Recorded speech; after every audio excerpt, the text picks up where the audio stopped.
Let's get to the word of God. Let's listen to the word of God with much fun and joy. கர்த்தருடைய வார்த்தைக்குள்ளே போகிறோம். ඉතින් ස්වාමින් වහන්සේගේ වචනය අහුම්කම් දෙන්න අපි ඇතුළත් වෙන්න යනවා. மிகவும் சந்தோஷத்தோடு உற்சாகத்தோடு தேவனுடைய வார்த்தையை படிப்போம். ඉතින් ඊටාම සන්තෝෂෙමුත් ඒ වගේම අපි ඊටා උනන්දුවෙමුත් දෙවියන් වහන්සේගේ වචනය ඉගෙන ගමු. 6 வருடங்களுக்கு முன்பு நான் இந்த இடத்துல இருந்து ஒரு பிரசங்கம் செய்தேன். 7 மர்மங்கள் என்ற தலைப்பிலே. අවුරුදු 6කට කලින් මෙම ස්ථානයේ අභිරහස් 7ක් ගැන දේවගැතිතුමා විසින් දේශනා කරනු ලැබුවා. I preached on the title The 7 Mysteries 6 years ago, and I was on that side and Tushara was on this side. நான் அந்த பக்கம் இருந்தேன், பாஸ்டர் துஷாரா இந்த பக்கம் இருந்தார். ඒ දේශනා කරන අවස්ථාවේදී මම පරිවර්තනය කරනකොට මේ පැත්තේ හිටියා, දේශනා කරමින් දේවගැතිතුමා එහා පැත්තේ හිටියා. මේ පැත්තේ. நீங்கள் குழம்பிக் கொள்ளக்கூடாது என்பதற்காக நான் இந்த பக்கமும் அவர் அந்த பக்கமும் வந்திருக்கார். ஆகவே இன்றைக்கும் நான் மர்மங்களை பற்றித்தான் பேசப் போகிறேன். ඉතින් ඔබලා කැළඹෙන්න ඕන හොඳ නැහැ කියලා තමයි මෙහෙම පැත්ත මාරු කරලා තියෙන්නේ. ඉතින් අදත් කතා කරන්න යන්නේ මේ අභිරහස් පිළිබඳව. I am going to talk about mysteries, more or less the same title, and I don't want to confuse them. And now I am on this side and he is on that side. அத்தோடு அந்த நேரத்திலே நான் இப்படி இவர் இப்படி இருந்தார், இப்போ அவர் இப்படி நான் இப்படி இருக்கிறேன் என்று நினைக்கிறேன். ඒ අවස්ථාවේදී දේවගැතිතුමා මෙච්චර මහත් වෙලා හිටියා, මම පොල් කුරක්ක මං කෙට්ටු වෙලා හිටියා. දැන් ඒකේ අනිත් පැත්ත ප්‍රතිවිරුද්ධ පැත්ත මං මහත් වෙලා දේවගැතිතුමා කෙට්ටු වෙලා. I was like this and he was like this 6 years ago, and now I am like this and he is like this. No, that's wonderful, isn't it? How things change, how growth happens. எப்படி வளர்ச்சிகள் மாறுகின்றன. நான் வளர்ச்சி குன்றி போகிறேன், இவர் வளர்ந்து கொண்டு போகிறார். ඒ කියන්නේ කොහොමද වර්ධනයන් වෙනස් වෙන්නේ කියලා. ඒ කියන්නේ දේවගැතිතුමාගේ වර්ධනය අඩු වෙමින් මගේ වර්ධනය වැඩි වෙමින් පවතිනවා. Praise God. அதோட அந்த பிரசங்கத்திலே பாஸ்டர் துஷாருக்கு மீசையும் கிடையாது, தாடியும் கிடையாது. இப்போ மீசை இருக்கு, தாடியும் இருக்கு. ඉතින් ඒ දේශනාවේ මම පරිවර්තන කාලේ මට රැවුලක් නැහැ. මේ දැන් ඒ දෙකම උඩු රැවුලයි යට රැවුලයි ඔක්කොම තියෙනවා. You know, 6 years ago in that sermon, Pastor Tushara did not have the mustache or the beard. Now he has both the mustache and the beard. And I too have a beard. இப்போ எனக்கும் தாடி இருக்குது. දැන් දේවගැතිතුමාටත් ඇවිල්ලා මේ සම්පූර්ණම රැවුල තිබෙනවා.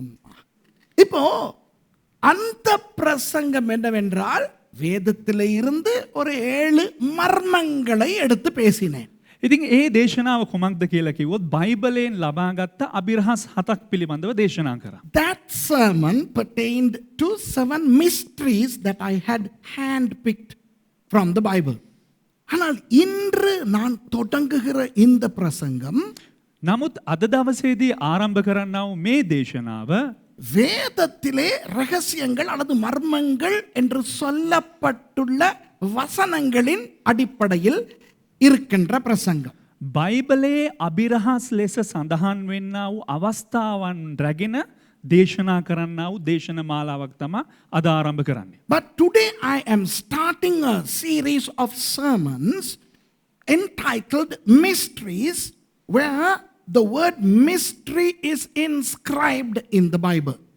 இப்போ மர்மங்கள் அல்லது ரகசியங்கள் என்ற அந்த சொல் දැන් අභිරහස් නැත්තම් රහස් කියන්නා වූ මේ වචනය கிரேக்க மொழியிலே முஸ்டேரியோன் என்று வருகிறது.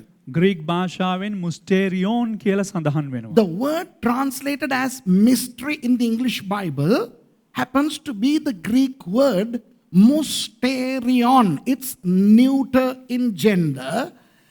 There is no personification of that word.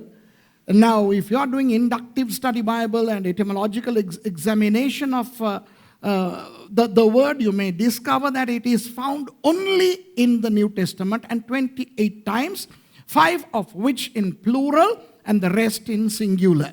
இப்போ இதெல்லாம் நமக்கு தேவையில்லை. நான் என்ன சொல்ல வருகிறேன் என்றால், මේ අවශ්‍ය නැහැ. මොකද්ද දේවගැතිතුමා කියන්න පැමිණෙන්නේ කිව්වොත් இந்த முஸ்டேரியான் என்கின்ற அந்த சொல் பழைய ஏற்பாட்டிலே கிடையாது. මේ මුස්ටේරියෝන් කියන්නා වූ ග්‍රීක පදය අපිට දකින්න හම්බෙන්නේ නැහැ පරණ ගිවිසුම තුල. அது முழுக்க முழுக்க புதிய ஏற்பாட்டுக்குள்ளே மாத்திரம் இருக்கின்ற ஒரு சொல்.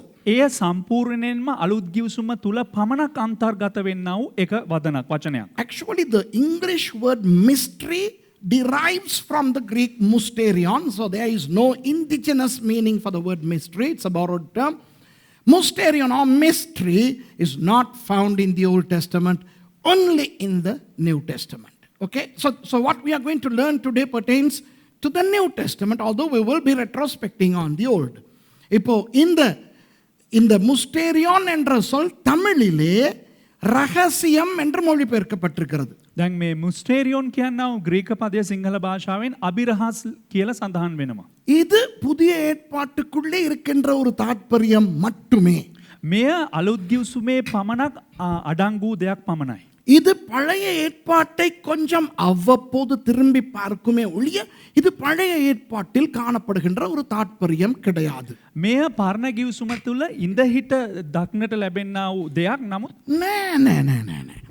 මේක අපි අලුත් ගිවිසුමෙන් මේ අභිරහස ගැන ඉගෙන ගන්නකොට විටින් විට පරණ ගිවිසුම දිහා අපි පොඩ්ඩක් එබිලා බලනවා. නැතුව මේක පරණ ගිවිසුමේ අන්තර්ගත වෙලා තිබෙන සංකල්පයක් නම් නොවේ. இப்போ දැන් இந்த முஸ்டேரியோன் என்ற அந்த கிரேக்க சொல்லின் அர்த்தத்தை நான் உங்களுக்கு சொல்லிக் கொடுக்க விரும்புகிறேன். මේ මුස්ටේරියෝන් කියන්නව ග්‍රීක පදයේ අර්ථය ඔබලට කියලා දෙන්න කැමති වෙනවා. Here is the meaning of the Greek word mysterion. தமிழிலே இரகசியம். මේ සිංහලෙන් අභිරහස්. இப்ப இரகசியம் என்றால் அது ஒருவேளை வெளியே வரும், வராமலேயே போய்விடும். දැන් රහසක් නැත්නම් අභිරහස් දෙයක් කියලා කියන්නේ සමහරක් විට එය එලිදරව් වෙන්නත් පුළුවන්. එලිදරව් වෙන්නේ නැතුව ඒ දේ සැඟවිලා තිබෙන්නත් පුළුවන්. A secret could be revealed or never be revealed. ரகசியம் என்பது வெளியே வரலாம், வராமலேயே போகலாம். රහසක් කියලා කියන්නේ සමහරක් අවස්ථාවන් වලදී එය එළියට එන්නත් පුළුවන්, එළියට එන්නේ නැති වෙන්නත් පුළුවන්. A secret can be revealed or never be revealed. ஆனால் இந்த முஸ்டேரியோன் என்ற அந்த சொல்லின் அர்த்தம் නමුත් මේ මුස්ටේරියෝන් කියන්නා වූ වචනේ අර්ථය வெளியே வரும் ரகசியம். එළියට එලිදරව් වෙන්නා වූ රහසක්. The word mysterion means, yes, it is a secret, but it will come to light some day in the future or to some people. எதிர்காலத்திலே அல்லது ஒரு சிலருக்கு மாத்திரம் இந்த ரகசியம் வெளிப்படும் என்பதுதான் அதனுடைய அர்த்தம். ඉතින් මේ වචනේ අර්ථය තමයි ඒ කියන්නේ අනාගතයේදී හරි නැත්නම් යම්කිසි කණ්ඩායමකට හරි කරුණ කොටගෙන මේ දේ එලිදරව් වෙයි කියනා වූ දේ. அப்போ இன்று இந்த தொடங்குகிற இந்த ரகசியம் என்கின்ற இந்த பிரசங்கம் මේ රහස් නැත්නම් අභිරහස් කියනා වූ මේ දේශන මාලාව ஆண்டவர் புதிய ஏற்பாட்டிலே வெளிப்படுத்துகின்ற சில ரகசியங்கள். දෙවියන් වහන්සේ අලුත් ගිවිසුම තුල එලිදරව් කරන්නා වූ සමහරක් රහස්. These mysteries of which we are going to start to learn today have been unveiled in the New Testament to some people, and through those some people to some others, but to some not yet, to some it will never be. சில பேர் மூலம் ஆண்டவர் அவற்றை வெளிப்படுத்தி இருக்கிறார். සමහරක් අය කරුණ කොටගෙන පුද්ගලයන් කරුණ කොටගෙන දෙවියන් වහන්සේ දේවල් එලිදරව් කොට තිබෙනවා. சில பேருக்கு இதை வெளிப்படுத்தி விட்டார். සමහරක් අයට මේ දේවල් එලිදරව් කරා. ஆனால் சில பேருக்கோ கடைசி வரை அது ரகசியமாய்த்தான் இருக்க போகிறது. නමුත් සමහරක් දෙනාට ඒ අවසානයේ තෙක් ඒක රහසක් වශයෙන් තමයි තිබෙන්න යන්නේ. இப்போ நிறைய காரியங்கள் நான் பேச இருக்கிறபடினால் දැන් බොහෝ දේවල් මට කතා කරන්න තිබෙන නිසා எந்த அளவுக்கு இன்று உங்களை கொண்டு செல்ல முடியுமே கொண்டு செல்லுவேன். அதற்கு பிறகு அடுத்த ஞாயிற்றுக்கிழமையும் இதை தொடருவேன். කතරම් දුරට මේ දේශනාව හමාර පුළුවන්ද කියන තුලට මම රැගෙන යන්නම්. එහෙම බැරි වුණොත් මම ඊතුරු කොටස මම ලබන සතියේ ඉඳලා ආරම්භ කරන්නම්. I have a lot to speak about, so let's see how far we can go today, and I shall continue next Sunday, and I hope to conclude it by next Sunday. Worst come to worst, we will have to go to another Sunday. அடுத்த ஞாயிற்றுக்கிழமை முடிக்க முயற்சிப்பேன். ඊළඟ ඉරුදින මේ දේශනාව හමාර කරන්න බලාපොරොත්තු වෙනවා. முடியாவிட்டால் சரி, இன்னொரு ஞாயிற்றுக்கிழமைக்கு போவோம். බැරි වුණොත් තවත් එක ඉරුදිනක් කරා යනවා. சரி, ஒரு வசனத்தை முன்னுரையாக அடித்தளமாய் நான் உங்களுக்கு காண்பிக்க விரும்புகிறேன். ඉතින් එක වදනක් නේ, එක වගන්තියක් පෙරවදන නැත්නම් හැඳින්වීම ලෙස ඔබලාට ඉදිරිපත් කරන්න කැමති වෙනවා. May I furnish a scripture verse as a base or a foundation of our message? It's 1 Corinthians chapter 4 verses 1 and 2.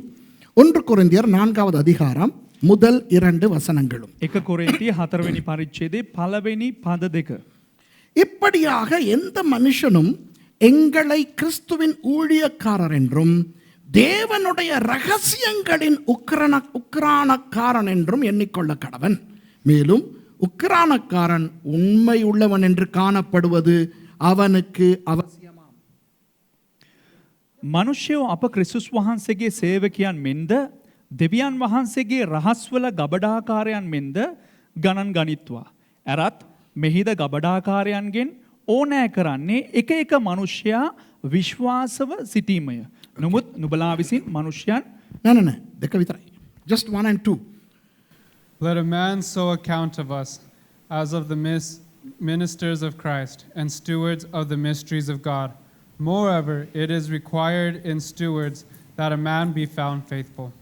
இப்போ பவுலடியார் கொரிந்தியருக்கு தான் ஒரு ஊழியக்காரன் என்று காட்டிக்கொண்டு எழுதுகிறார். දැන් පාවුල්තුමා කොරෙන්ති සභාවේ අයට තමා එක සේවකයෙක් යන්න වග එලිදරව් කරමින් පෙන්වමින් රචනා කරනවා. Paul writes to the Corinthians stating them that he is a minister of God. அப்போ ஊழியக்காரர்கள் எப்படிப்பட்டவர்கள் என்றால் அவர்களுக்கு நிறைய பொறுப்புகள் இருக்கின்றன. එනම් සේවකයෝ කියලා කියන්නේ ඔවුන්ට බොහෝ වගකීම් තිබෙනවා. Yes, the ministers of God have a lot of responsibilities. Now you may be a minister of God, you may be a pastor, teacher, prophet, whatever. Now you have a lot of responsibilities. நீங்கள் ஒரு மேய்ப்பனாக இருக்கலாம், போதகராக இருக்கலாம், தீர்க்கதரிசியாக இருக்கலாம், சுவிசேஷகராக இருக்கலாம். ஊழியத்திலே எத்தனையோ பொறுப்புகள் உண்டு. ඔබට සේවයේ බොහෝ වගකීම් තිබෙන්න පුළුවන්. ඔබ ගුරුවරයෙක් වෙන්න පුළුවන්, අනාගත වක්තෘවරයෙක් වෙන්න පුළුවන්, ඉවැන්ජලිස්ට් වෙන්න පුළුවන්. මේ ආකාරයෙන් බොහෝ වගකීම් ඔබට තිබෙන්න පුළුවන්. ஊழியக்காரர்கள் கேட்டுக்கொள்ளுங்கள். සේවකයන් හොඳින් අසා ගන්න. ஊழியக்காரர்களாக படிக்கிறவர்கள் கேட்டுக்கொள்ளுங்கள். සේවකයන් වශයෙන් ඉගෙන ගන්න ශිෂ්‍යයන් අසා ගන්න. Ministers, listen to this. And those who are being trained to become ministers, listen to this. There is one more important task befallen us as ministers of the gospel. நமக்கு இருக்கின்ற கடமைகளுக்கு மேலாக இன்னும் ஒரு பொறுப்பு நமக்கு இருக்கிறது. අපිට තිබෙනා වූ වගකීම් වලට වඩා තවත් එක ඉතා වටිනා වගකීමක් තිබෙනවා. என்னவென்றால் தேவனுடைய ரகசியங்களின் உக்கிரானக்காரர். එනම් දෙවියන් වහන්සේගේ රහස් ගබඩා කරන්නන්. Stewards of the mysteries of God. உக்கிரானக்காரன் என்றால் யார்? ගබඩාකාරයා කියලා කියන්නේ කවුද? ஏதாவது பொருட்கள் கொண்ட ஒரு பண்டகசாலையை பொறுப்பாய் கவனமாய் பாதுகாத்து பராமரிக்கிறவர். එනම් යම්කිසි බහන්ඩ තිබෙන්නා වූ බහන්ඩාගාරයක් ගබඩාගාරයක් එයා හොඳට ඒ බලා ගැනීම. ආරක්ෂා කරගෙන එය නඩත්තු කරන කෙනා තමයි භාණ්ඩාගාරික. එහෙම නැත්නම් මෙතන මොනවද කියලා තියෙන්නේ? ගබඩාකාරයා කියලා තියෙන්නේ. A steward is somebody who is entrusted with a lot of goodies, valuable items, which that person has to protect and maintain. தேவனுடைய ரகசியங்கள் சிலவற்றை ஊழியக்காரர்களுக்கு அவர் கொடுத்திருக்கிறாராம். දෙවියන් වහන්සේ උන්වහන්සේගේ සමහරක් වටිනා රහස් සේවකයන්ට ලබා දීලා තිබෙනවලු. அவர்கள் அதை பராமரித்து பாதுகாக்க வேண்டுமாம். ඒවා ඉතා ඕනෑකමින් බලාගමින් ඒවා ආරක්ෂා කළ යුතුයිලු. This verse says that God has given to his servants or ministers some secrets which they have to store, protect and maintain. இப்போ இது வழக்கமாக ஊழியக்காரர்கள் செய்யும் கடமைகள் அல்ல, அதற்கு புறம்பாக. ඉතින් මේ ඒ කියන්නේ මේ හැම සේවකයෙකුටම තියෙන සේවාවන් පමණක් නෙවෙයි, ඒවට අමතරවයි මේක. Now this is on top of the responsibilities you have as servants of God. Let me repeat. இதை மறுபடியும் சொல்லுகிறேன். නැවත වතාවක් කියන්නම්. நீங்கள் ஒரு பாஸ்டராக இருந்தால் ඔබ පාස්ටර් කෙනෙක් වුණා නම් பாஸ்டருக்குரிய ஊழியம் இருக்கிறது உங்களுக்கு. පාස්ටර් කියන කෙනාට අයිති සේවාවන් තිබෙනවා. வேதாகம ஆசிரியர் என்றால் அதற்குரிய ஊழியம் இருக்கிறது. බයිබල් ගුරුවරයෙක් කියලා කියන්නේ ඒකටත් සේවාවන් තිබෙනවා. நீங்கள் சுவிசேஷகர் தீர்க்கதரிசி என்றால் அதற்குரிய பொறுப்புகள் உங்களுக்கு இருக்கின்றன. ඔබ එවැන්ජලිස්ට්වරයෙක් නම් නැත්නම් ඔබ මේ ප්‍රොපේටවරයෙක් නම් ඒකටත් අදාළ දේවල් තිබෙනවා. மிஷனரியா இருந்தால் உங்களுக்கு அந்த ஊழியம் இருக்கிறது. මිෂනාරි කෙනෙක් වුණත් ඒකට අදාළ වූ වගකීම් ඔබට තිබෙනවා. You may be an evangelist, you have the responsibilities of an evangelist. A pastor, the responsibilities of a pastor. A Bible teacher, responsibilities of a Bible teacher. And you can just go on and on and on. On top of all the responsibilities you have one more responsibility. What is that? certain secrets, mysteries of God have been entrusted to you, and you better behave as a good steward. இவற்றுக்கு மேலாக உங்களுக்கு தேவன் சில ரகசியங்களை கொடுத்திருக்கிறார். මේ දේවල් වලටත් වඩා දෙවියන් වහන්සේ තමාරක් රහස් ඔබලාට දීලා තිබෙනවා. அந்த ரகசியங்களை பாதுகாக்க வேண்டும். ඒ රහස් ඔබ ආරක්ෂා කළ යුතුයි. அதை தேவையான சமயங்களில் பயன்படுத்த வேண்டும். අවස්ථාවන් එන විට ඒ දේ පාවිච්චි කළ යුතුයි. இந்த ரகசியங்களை முன் அனுமதி இல்லாமல் போட்டு உடைக்க கூடாது. මේ රහස් කියන දේවල් අභිරහස් කියන දේවල් අපිට අවසරයක් නැතුව කලින් අපිට ඒ දේවල් පාවිච්චි කරන්න බෑ. Mysteries should not be unraveled without prior permission of the owner. Does that make sense?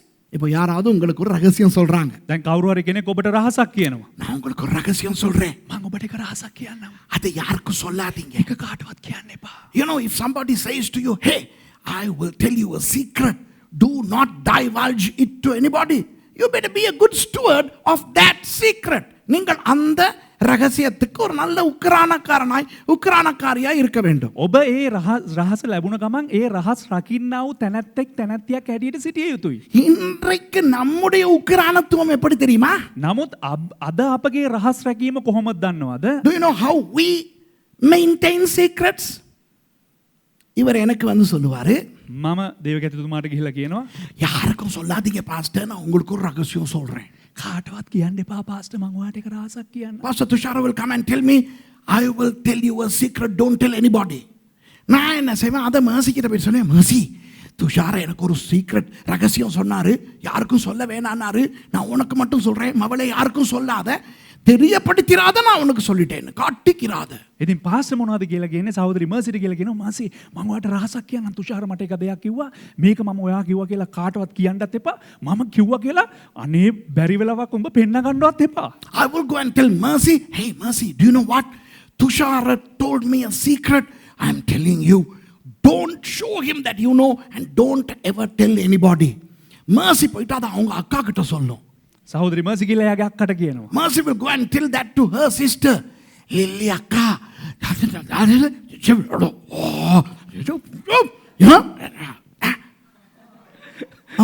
ලිල්ලි අක්කා She will go and tell Lily, hey Lily, you know what?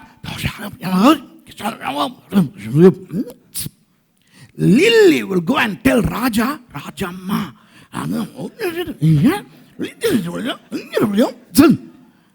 விளங்குதா? லில்லி போயிட்டு ராஜா கிட்ட சொல்லும். සහෝදරි ලිල්ලි කියලා පාස්ටර් රාජට කියනවා ராஜம்மா ராஜம்மா මේ රාජා මේ அப்படிதான் அவங்க கூப்பிடுறது. அதுதான் එහෙම තමයි කතා කරන්නේ අය. நீங்க யாருக்கும் சொல்லிடாதீங்க. කාටවත් ඔයා කියන්න එපා. டிரான்ஸ்லேஷன் தேவையில்ல. ராஜா அதை போயிட்டு டெனி கிட்ட மட்டும் சொல்லுவார். පාස්ටර් රාජ කියලා ඒක පාස්ටර් ඩැනිට විතරක් කියනවා. என்ன இருந்தாலும் பாஸ்டர்ஸ் தானே, මොනවන පාස්ටර්ලානේ ஜெபிக்கிறதுக்காக. යාඥා කරන්න. Raja pastor would tell that to Danny pastor because it's a pastoral thing for prayer. So by the time it comes to Danny, it's not gossip, a prayer request. இப்போ pastor Danny கிட்ட அந்த கதை வரும்போது அது ரகசியம் அல்ல, ஜெப குறிப்பு. දැන් පාස්ටර් ඩැනීට ඒ කතාව එනකොට ඒක රහසක් නෙවෙයි ඒක යාඥා ඉල්ලීමක්. அப்போ பாஸ்டர் டேனி இதை குறித்து ஜெபிப்பதற்காக இன்னும் ஒருவருக்கு சொல்லுவார். දැන් පාස්ටර් ඩැනී මේක උදෙසා යාඥා කරන පිණිස තවත් එක්කෙනෙකුට මේ දේ කියනවා. So in order to pray for Tushara, Danny would divulge it to somebody. Within 1 week everybody knows that secret. ஒரே வாரத்துல எல்லாருக்கும் அந்த ரகசியம் தெரியும். මාගේ දෙයියනේ එක සතියකින් ඒ රහස හැමදෙනාම දැනගන්නවා. விளங்குதா உங்களுக்கு? වැටහෙනවද බලන්න? கடைசியில අවසානෙට சனிக்கிழமை உபவாச ஜெப கூட்டத்துல සෙනසුරාදා නිරාහාර යාඥාවෙහිදී பாஸ்டர் துஷார உட்கார்ந்து இருக்கிற அந்த குரூப்பா பிரிஞ்சு ஜெபிப்பீங்களே, அந்த குரூப்ல ஒருத்தர் சொல்லுவாரு, ஒருத்தருக்கு அப்படின்னு பேர் சொல்லாம சொல்லுவாரு. இவர் யோசிப்பாரு, ஏன் பிரச்சனையை தானே சொல்றான். දැන් මම මොනවද කරන්නේ සෙනසුරාදා යාඥා රැස්වීමේදී එක තැනක ඉඳගෙන ඉන්නකොට එතන ඉන්න එක්කෙනෙක් කියනවා මෙන්න මේ වගේ එක්කෙනෙකුට මෙන්න මෙහෙම දෙයක්. நமக்கு என்ன? ඔව් නම කියන්නේ නැතුව කියනවා මෙන්න මේ වගේ එක්කෙනෙකුට මෙන්න මෙහෙම දෙයක් කියපුවාම මම කල්පනා කරනවා මම මේක කාටවත් කිව්වේ නෑ එක්කෙනෙකුට නේ කිව්වේ. Following Saturday at our fasting and prayer meeting, when we divide into small groups, Tushara's group, somebody says, there is somebody in our church who needs a prayer, and he would be confused to smithereens thinking, no, this is my problem. So he will come and ask me, Pastor, did you say that to anybody? அப்ப இவர் வந்து கேட்பார், pastor நீங்க யாருக்காவது சொன்னீங்களா? දැන් මම ගිහලා අහනවා පාස්ටර් කාට හරි මේ කතාව කිව්වද? நான் சொல்றேன், துஷார நீ என்னைய நம்புறியா? එතකොට මම පාස්ටර් කියනවා තුෂාර උඹ මාව විශ්වාස කරනවද? நான் யாருக்குமே சொல்லல. මං කිසිම කෙනෙකුට කිව්වේ නැහැ. I would tell Tushara, do you trust me? I have never told it to anybody. Yeah, and that's true, because Mercy and I are one. ஏன்னா mercy நானும் ஒன்று பைபிள் சொல்லுது. මොකද ඇත්තේ කතාව. මොකද සහෝදරි මර්සි පාස්ටර්යි කියලා කියන්නේ එක ශරීරයක්. பைபிள் சொல்லுது. බයිබලේ කියනවා. ஆகவே நான் வேற யாருக்கும் சொல்லல. எந்த பாதிக்கு தானே அது நான் தானே. ඒ නිසා මම වෙන කාටවත් කිව්වේ නැහැ. මගේ භාගයට තමයි මම කිව්වේ. So I told my half. So I didn't tell anybody else. I told my half. You know what he thinks? Praise God. The Holy Spirit revealed it to my prayer group. அப்போ அவர் நினைப்பார், கர்த்தருக்கு ஸ்தோத்திரம், பரிசுத்த ஆவியானவர் அந்த ஜெப குழுவுக்குள்ள உள்ளவங்களுக்கு வெளிப்படுத்தி இருக்கிறார்.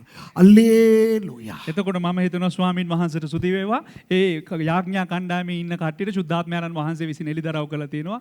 හලේලූයා. இதுதான் நம்ம ரகசியத்தை பாதுகாத்துக்கிற லட்சணம். මේ තමයි අපි රහස් රකින්නා වූ ක්‍රමය. This is how we maintain secrets. But God says, hey, I have divulged certain secrets to you, servants, my servants.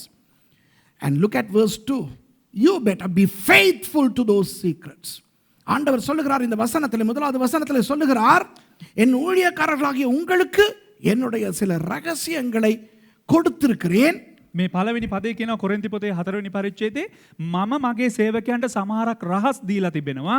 இரண்டாவது வசனத்தில் சொல்லுகிறார், දෙවනි පදේ කියනවා உனக்கு கொடுக்கப்பட்ட ரகசியத்தை குறித்து நீ உண்மையுள்ளவனாயிரு. නුඹට දුන්නා වූ රහස පිළිබඳව නුඹ විශ්වාසවන්තයෙක් ලෙස සිටපන්. அன்பானவர்களே, உங்களுக்கு நான் ஒரு ரகசியத்தை சொல்லுகிறேன். ප්‍රේමවන්තයනි මම ඔබලාට එක රහසක් කියන්නම්. Beloved, let me tell you a secret. Don't just put out the secrets of God just because you know them. உங்களுக்கு தேவனுடைய ரகசியங்கள் இருக்கின்றன என்று அதை உளம்பிக் கொண்டு வெளியே கொட்டிக்கொண்டு திரிய வேண்டாம். ඔබට දෙවියන් වහන්සේගේ රහස් තිබෙන පළියට ඒවා තියෙනවා කියලා ඒ දේවල් එළියේ හැමතැනම පතුරවමින් ඉන්න එපා. இப்போ சில பேர் சொல்வார்கள் எனக்கு, දැන් සමහරක් අය මට කියනවා இந்த டாக்டர் அஹமத் டீடாட் இப்படி சொல்றார், ඩොක්ටර් අහමඩ් ඩීඩාට් මෙන්න මෙහෙම කියනවා, ஜாகிர் நாயக் இப்படி சொல்றார், ජාගීර් නායක් මෙන්න මෙහෙම කියනවා, இந்திக தொட்டவத்தை இப்படி சொல்றார், ඉන්දික තොටවත්ත මෙන්න මේ වගේ දෙයක් කියනවා, அவர் இப்படி சொல்றார். එයා මෙහෙමගේ දෙයක් කියනවා. பாஸ்டர், இதுக்கெல்லாம் உங்ககிட்ட பதில் இருக்குது தானே? පාස්ටර් ඔයා ගාව මේවට පිළිතුරු තියෙනවා නේද? கொடுங்களே, අනේ දෙන්නකෝ ඒවට පිළිතුරු. கிளிங்களே. ඊටලා යන්න දෙන්නකෝ උත්තර. Many people approach me, they say, look at what Dr. Ahmad Deedat says, what Dr. Zakir Naik says, look what Indika Totavatta says, look what that person says, this person says. You have answers to these, don't you? Why don't you come out in the open and blackguard them? நான் என்ன தெரியுமா சொல்லுவேன்? මම මොනවදද උන්ට කියන්නේ? வேணாம். ඕන්නේ. I would tell no. Why? ஏன் தெரியுமா? ඇයි දන්නවද? ரகசியங்களை போட்டு உடைச்சிக்கிட்டு இருந்தா அந்த ரகசியத்தினுடைய மதிப்பு குறைந்து போகும். රහස් එළියට දාලා ඒවා පළුදු වුණා නම් ඒට තිබෙනා වටිනාකම නැතුව යනවා. If you just break the secrets all the time, the value of secrets or mysteries would be degraded. And therefore, I am going to show you more than 10 secrets in this series. இந்த பாடத்திலே உங்களுக்கு நான் 10க்கும் அதிகமான இந்த ரகசியங்களை காட்டப் போகிறேன். ඉතින් මේ දේශන මාලාව තුල රහස් 10කට වඩා මම ඔබලාට පෙන්눔 කරන්න යනවා. எந்த அளவுக்கு உங்களால் கிரகித்துக் கொள்ள முடியுமோ அந்த அளவுக்கு மாத்திரம் கிரகித்துக் கொண்டால் போதும். කෙතරම් දුරට ඔබගේ ඇතුළාන්තයට ආග්‍රහණය කරගන්න පුළුවන්ද එතරම් දුරට ඔබ ඇතුළට ඒ දේ ලබා ගන්න. You better comprehend as much as you can. Do not try to comprehend more. எந்த அளவுக்கு உங்களால் புரிந்து கொள்ள முடியுமோ அதை விட அதிகமாய் புரிந்து கொள்ள முயற்சிக்க வேண்டாம். නමුත් කෙතරම් දුරට ඔබට වටහා ගන්න පුළුවන්ද එතරම් දුරට ඔබ වටහා ගන්න යන්නත් එපා. ஏனென்றால் ඇයි කිව්වොත් ஏற்கனவே நான் சொன்னபடி இந்த ரகசியங்கள் ஒவ்வொரு காலத்தில் ஆண்டவர் வெளிப்படுத்துகிறார். මම කලින් කිව්වා වගේ දෙවියන් වහන්සේ මේ රහස් එක එක කාලවකවානුවන් වලදී එළිදරව් කරපු දේවල් ஒவ்வொரு ஊழியக்காரருக்கும் ஒவ்வொரு வித்தியாசமான அளவுகளில் இந்த ரகசியங்களை வெளிப்படுத்துகிறார். වෙනස් වෙනස් වූ සේවකයන්ට වෙනස් වෙනස් වූ ආකාරයෙන් ඒ එළිදරව් කොට තිබෙනවා. I told you that God reveals the mysteries progressively to people and to each person a different level of unraveling of mystery. But when we finally make it to heaven, everything is going to be absolutely clear. ஆனால் பரலோகத்துக்கு ஒரு நாள் போகிறோமே, නමුත් ස්වර්ගයට අපි දිනක යන්න යනවනේ. அங்கே போகும் பொழுது எல்லாமே ஆண்டவர் தெளிவாய் காட்டி விடுவார். එහෙ ගියාට පස්සේ දෙවියන් වහන්සේ හැම දෙයක්ම පැහැදිලිව පෙන්눔 කරනවා. இப்போ அந்த முஸ்டேரியோன் என்கின்ற அந்த ரகசியம் என்ற அந்த சொல்லை දැන් මේ මුස්ටේරියම් කියනා වූ ඒ අභිරහස් කියනා වූ ඒ වචනය 3 பேர் தான் அதிகமாய் பயன்படுத்துகிறார்கள் புதிய ஏற்பாட்டிலே. අලුත් කිව්සුම තුල 3 දෙනෙක් ඒ ඉතා අධික වශයෙන් භාවිතා කර තිබෙනවා. Only 3 persons in the New Testament are using the word mysterion extensively. Jesus, Paul and John. இயேசுவானவர், பவுலடியார், அப்போஸ்தலனாகிய யோவான். මේ 3 දෙනා නම් යේසුස් වහන්සේ, පාවුල්තුමා, ඒ වගේම යොහන්තුමා. இப்போ நான் உங்களுக்கு சொல்லிக் கொடுக்க போகிறேன் இயேசுவானவர் எந்த இடத்திலே பயன்படுத்தினார் என்று. දැන් මම ඔබලාට කියලා දෙන්න යනවා යේසුස් වහන්සේ මේ වගන්තියේ කුමන අවස්ථාවේදීද භාවිතා කරේ යන්නේ. ஆனால் ஆழமாய் கூட்டிக் கொண்டு போக மாட்டேன். නමුත් මම ඔබලාව ඇතුළාන්තයට ගැඹුරට රැගෙන යන්න යන්නේ නැහැ. First we will see where Jesus used the word mysterion, and I'm not going to take you too deep. Now, before I go into that, I want to explain another word because it is easy for us to misconstrue these 2 words.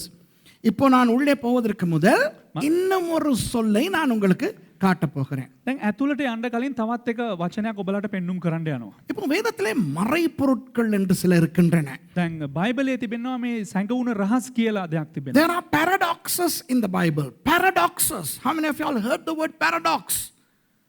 Yes, paradoxes. மறைபொருள் எத்தனை பேர் கேள்விப்பட்டிருக்கீங்க?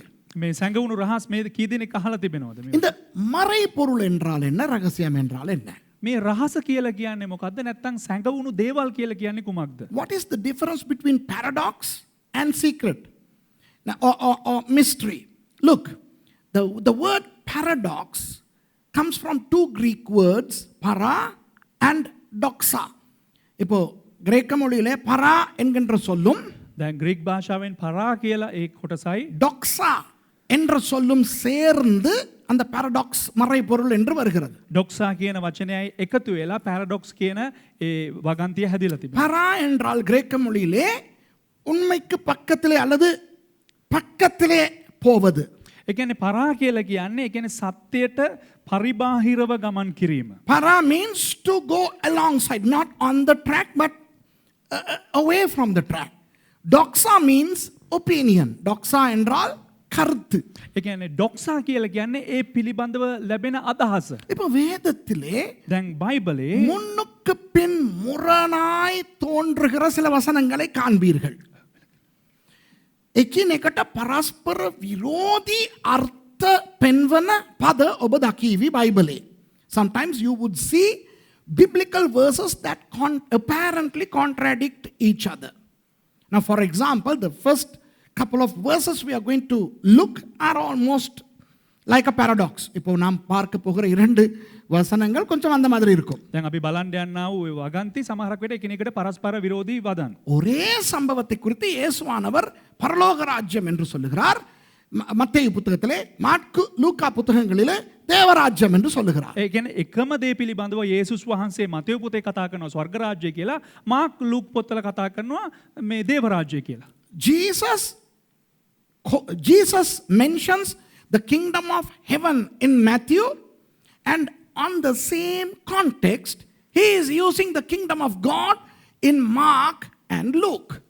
So that is an apparent contradiction. அது வந்து முன்னுக்கு பின் முரணாய் தெரிகிறது, அப்படிதானே? දැන් ඒ වදන් බලනකොට අපිට ඒ එකිනෙකාට ප්‍රතිවිරුද්ධ බව අපිට හැඟී යනවා. ஆகவே இந்த பார்க்கும்போது முன்னுக்கு பின் முரணாய் தெரிகின்றவற்றை தான் மறைப்பொருட்கள், அது பாரடாக்ஸ் என்று சொல்லுவோம். දැන් මේ පැරඩොක්ස් කියලා කියන්නේ නැත්තම් සැඟවුණු දේවල් කියලා ප්‍රකාශ වෙන්නේ අර එකිනෙකාට ප්‍රතිවිරුද්ධ අදහස්. So paradoxes are apparent contradictions. They are not contradictions, but apparent contradictions.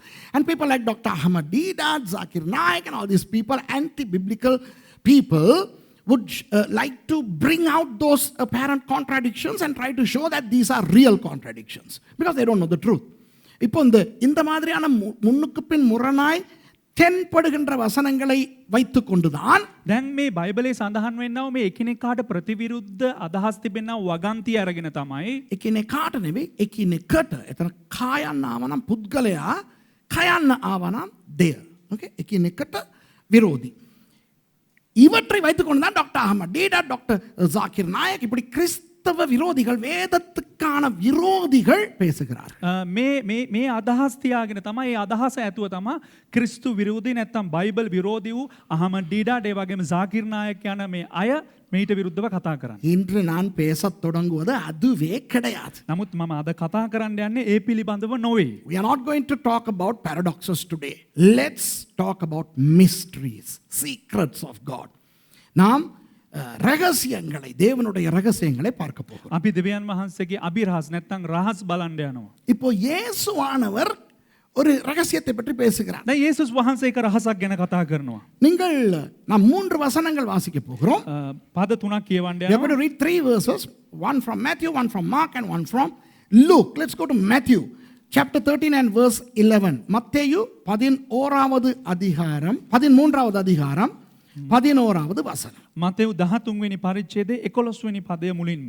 இப்போ இந்த கதை எந்த பின்னணியிலே வருகிறது என்றால் விதைக்கிறவனுடைய உவமையிலே இருந்து வருகிறது. දැන් මේ කතාවේ පසුබිම කොහෙන්ද එන්නේ කියලා බැලුවොත් එහෙම වපුරන්නාගේ උපමාවේ තමයි මේ දේ අන්තර්ගත වෙන්නේ. Now this verse is within the context of the parable of the seeds or the sower.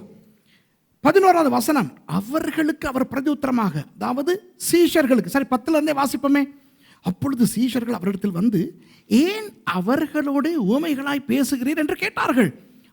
அவர்களுக்கு அவர் பிரதியுத்தரமாக, பரலோக ராஜ்யத்தின் ரகசியங்களை அறியும்படி உங்களுக்கு அருளப்பட்டது, அவர்களுக்கோ අරුලප්පඩවිල්ලයි. අපි 10 වෙනි පදේ ඉඳලා කියවමු. එවිට ගෝලයෝ ඇවිත් ඔබ වහන්සේ ඔවුන්ට උපමාවලින් කතා කරන්නේ මක් නිසාදයි ඇසුවෝය. උන්වහන්සේ ඔවුන්ට උත්තර දෙමින් ස්වර්ග රාජ්‍යයේ රහස් දැන ගැනීම නුඹලාට දී තිබේ. නමුත් ඔවුන්ට දීලා නැත. Verses 10 and 11. Matthew 13 verses 10 and 11.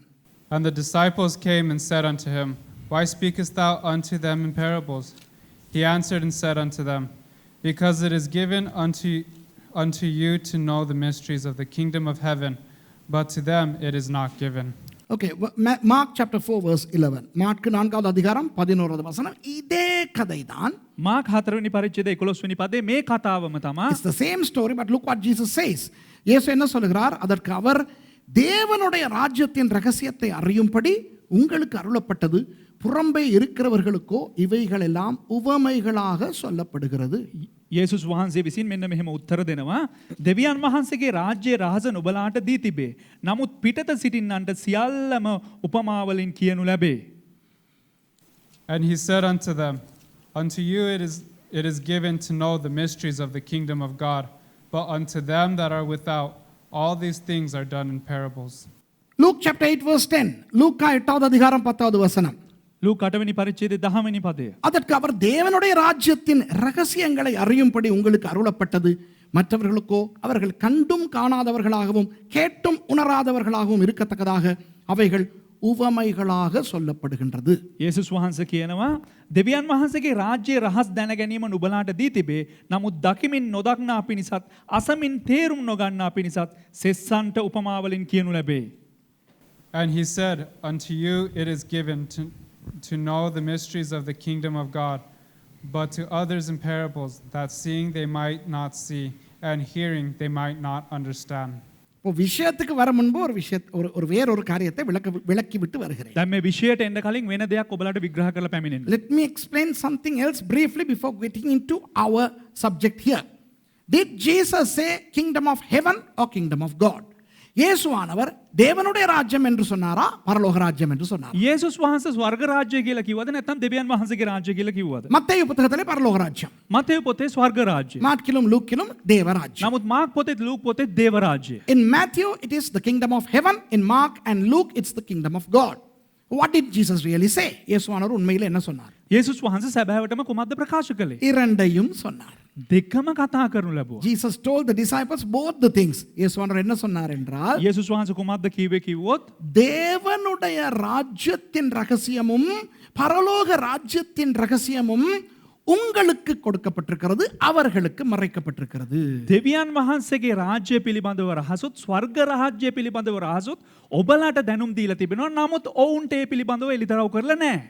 What Jesus actually told them was, hey, the mystery of the kingdom of heaven and the mystery of the kingdom of God are revealed to you, but not to them. It is hidden from them. ஆனால் மத்தேயு தேவனுடைய ராஜ்யம் என்று அவர் சொன்னதை குறிப்பிடாமல் பரலோக ராஜ்யத்தை மாத்திரம் எழுதுகிறார். නමුත් මතෙව් විසින් මොනවද දෙවියන් වහන්සේගේ රාජ්‍ය කියපු දේ සඳහන් කරන්නේ නැතුව ස්වර්ග රාජ්‍ය පිළිබඳව පමණක් අන්තර්ගත කරනවා. Matthew doesn't inscribe Jesus saying the kingdom of God. He only mentions the kingdom of heaven. Why? ஏன் தெரியுமா? ඇයි දන්නවද? மத்தேயு யூதர்களுக்கு எழுதப்பட்டது. මතෙව් යුදෙව්වන්ට රචනා කළේ. யூதர்களுக்கு தேவனுடைய ராஜ்யம் என்றால் பழைய ஏற்பாட்டு காலம் என்று தெரியும். යුදෙව්වන්ට දෙවියන් වහන්සේගේ රාජ්‍ය කියලා කියන්නේ පරණ කිසුම් කාලය. அதை பற்றி இவர் பேசவில்லை என்றபடினால் அந்த சொல்லை பயன்படுத்தவில்லை. ඒ නිසා මොහු කතා කරන්නේ නැති නිසා ඒ වගන්තිය ඔහු මේ ස්ථානේ භාවිතා කරේ නැහැ. Matthew was written to the Jews, and the Jews saw the entire period of their Old Testament under theocracy, kingdom of God. Therefore they might confuse that Jesus was talking about the kingdom of God as in the Old Testament. That's why he is avoiding the expression kingdom of God. If you understand, wonderful. If you don't understand, still wonderful. Don't try to understand if you don't understand.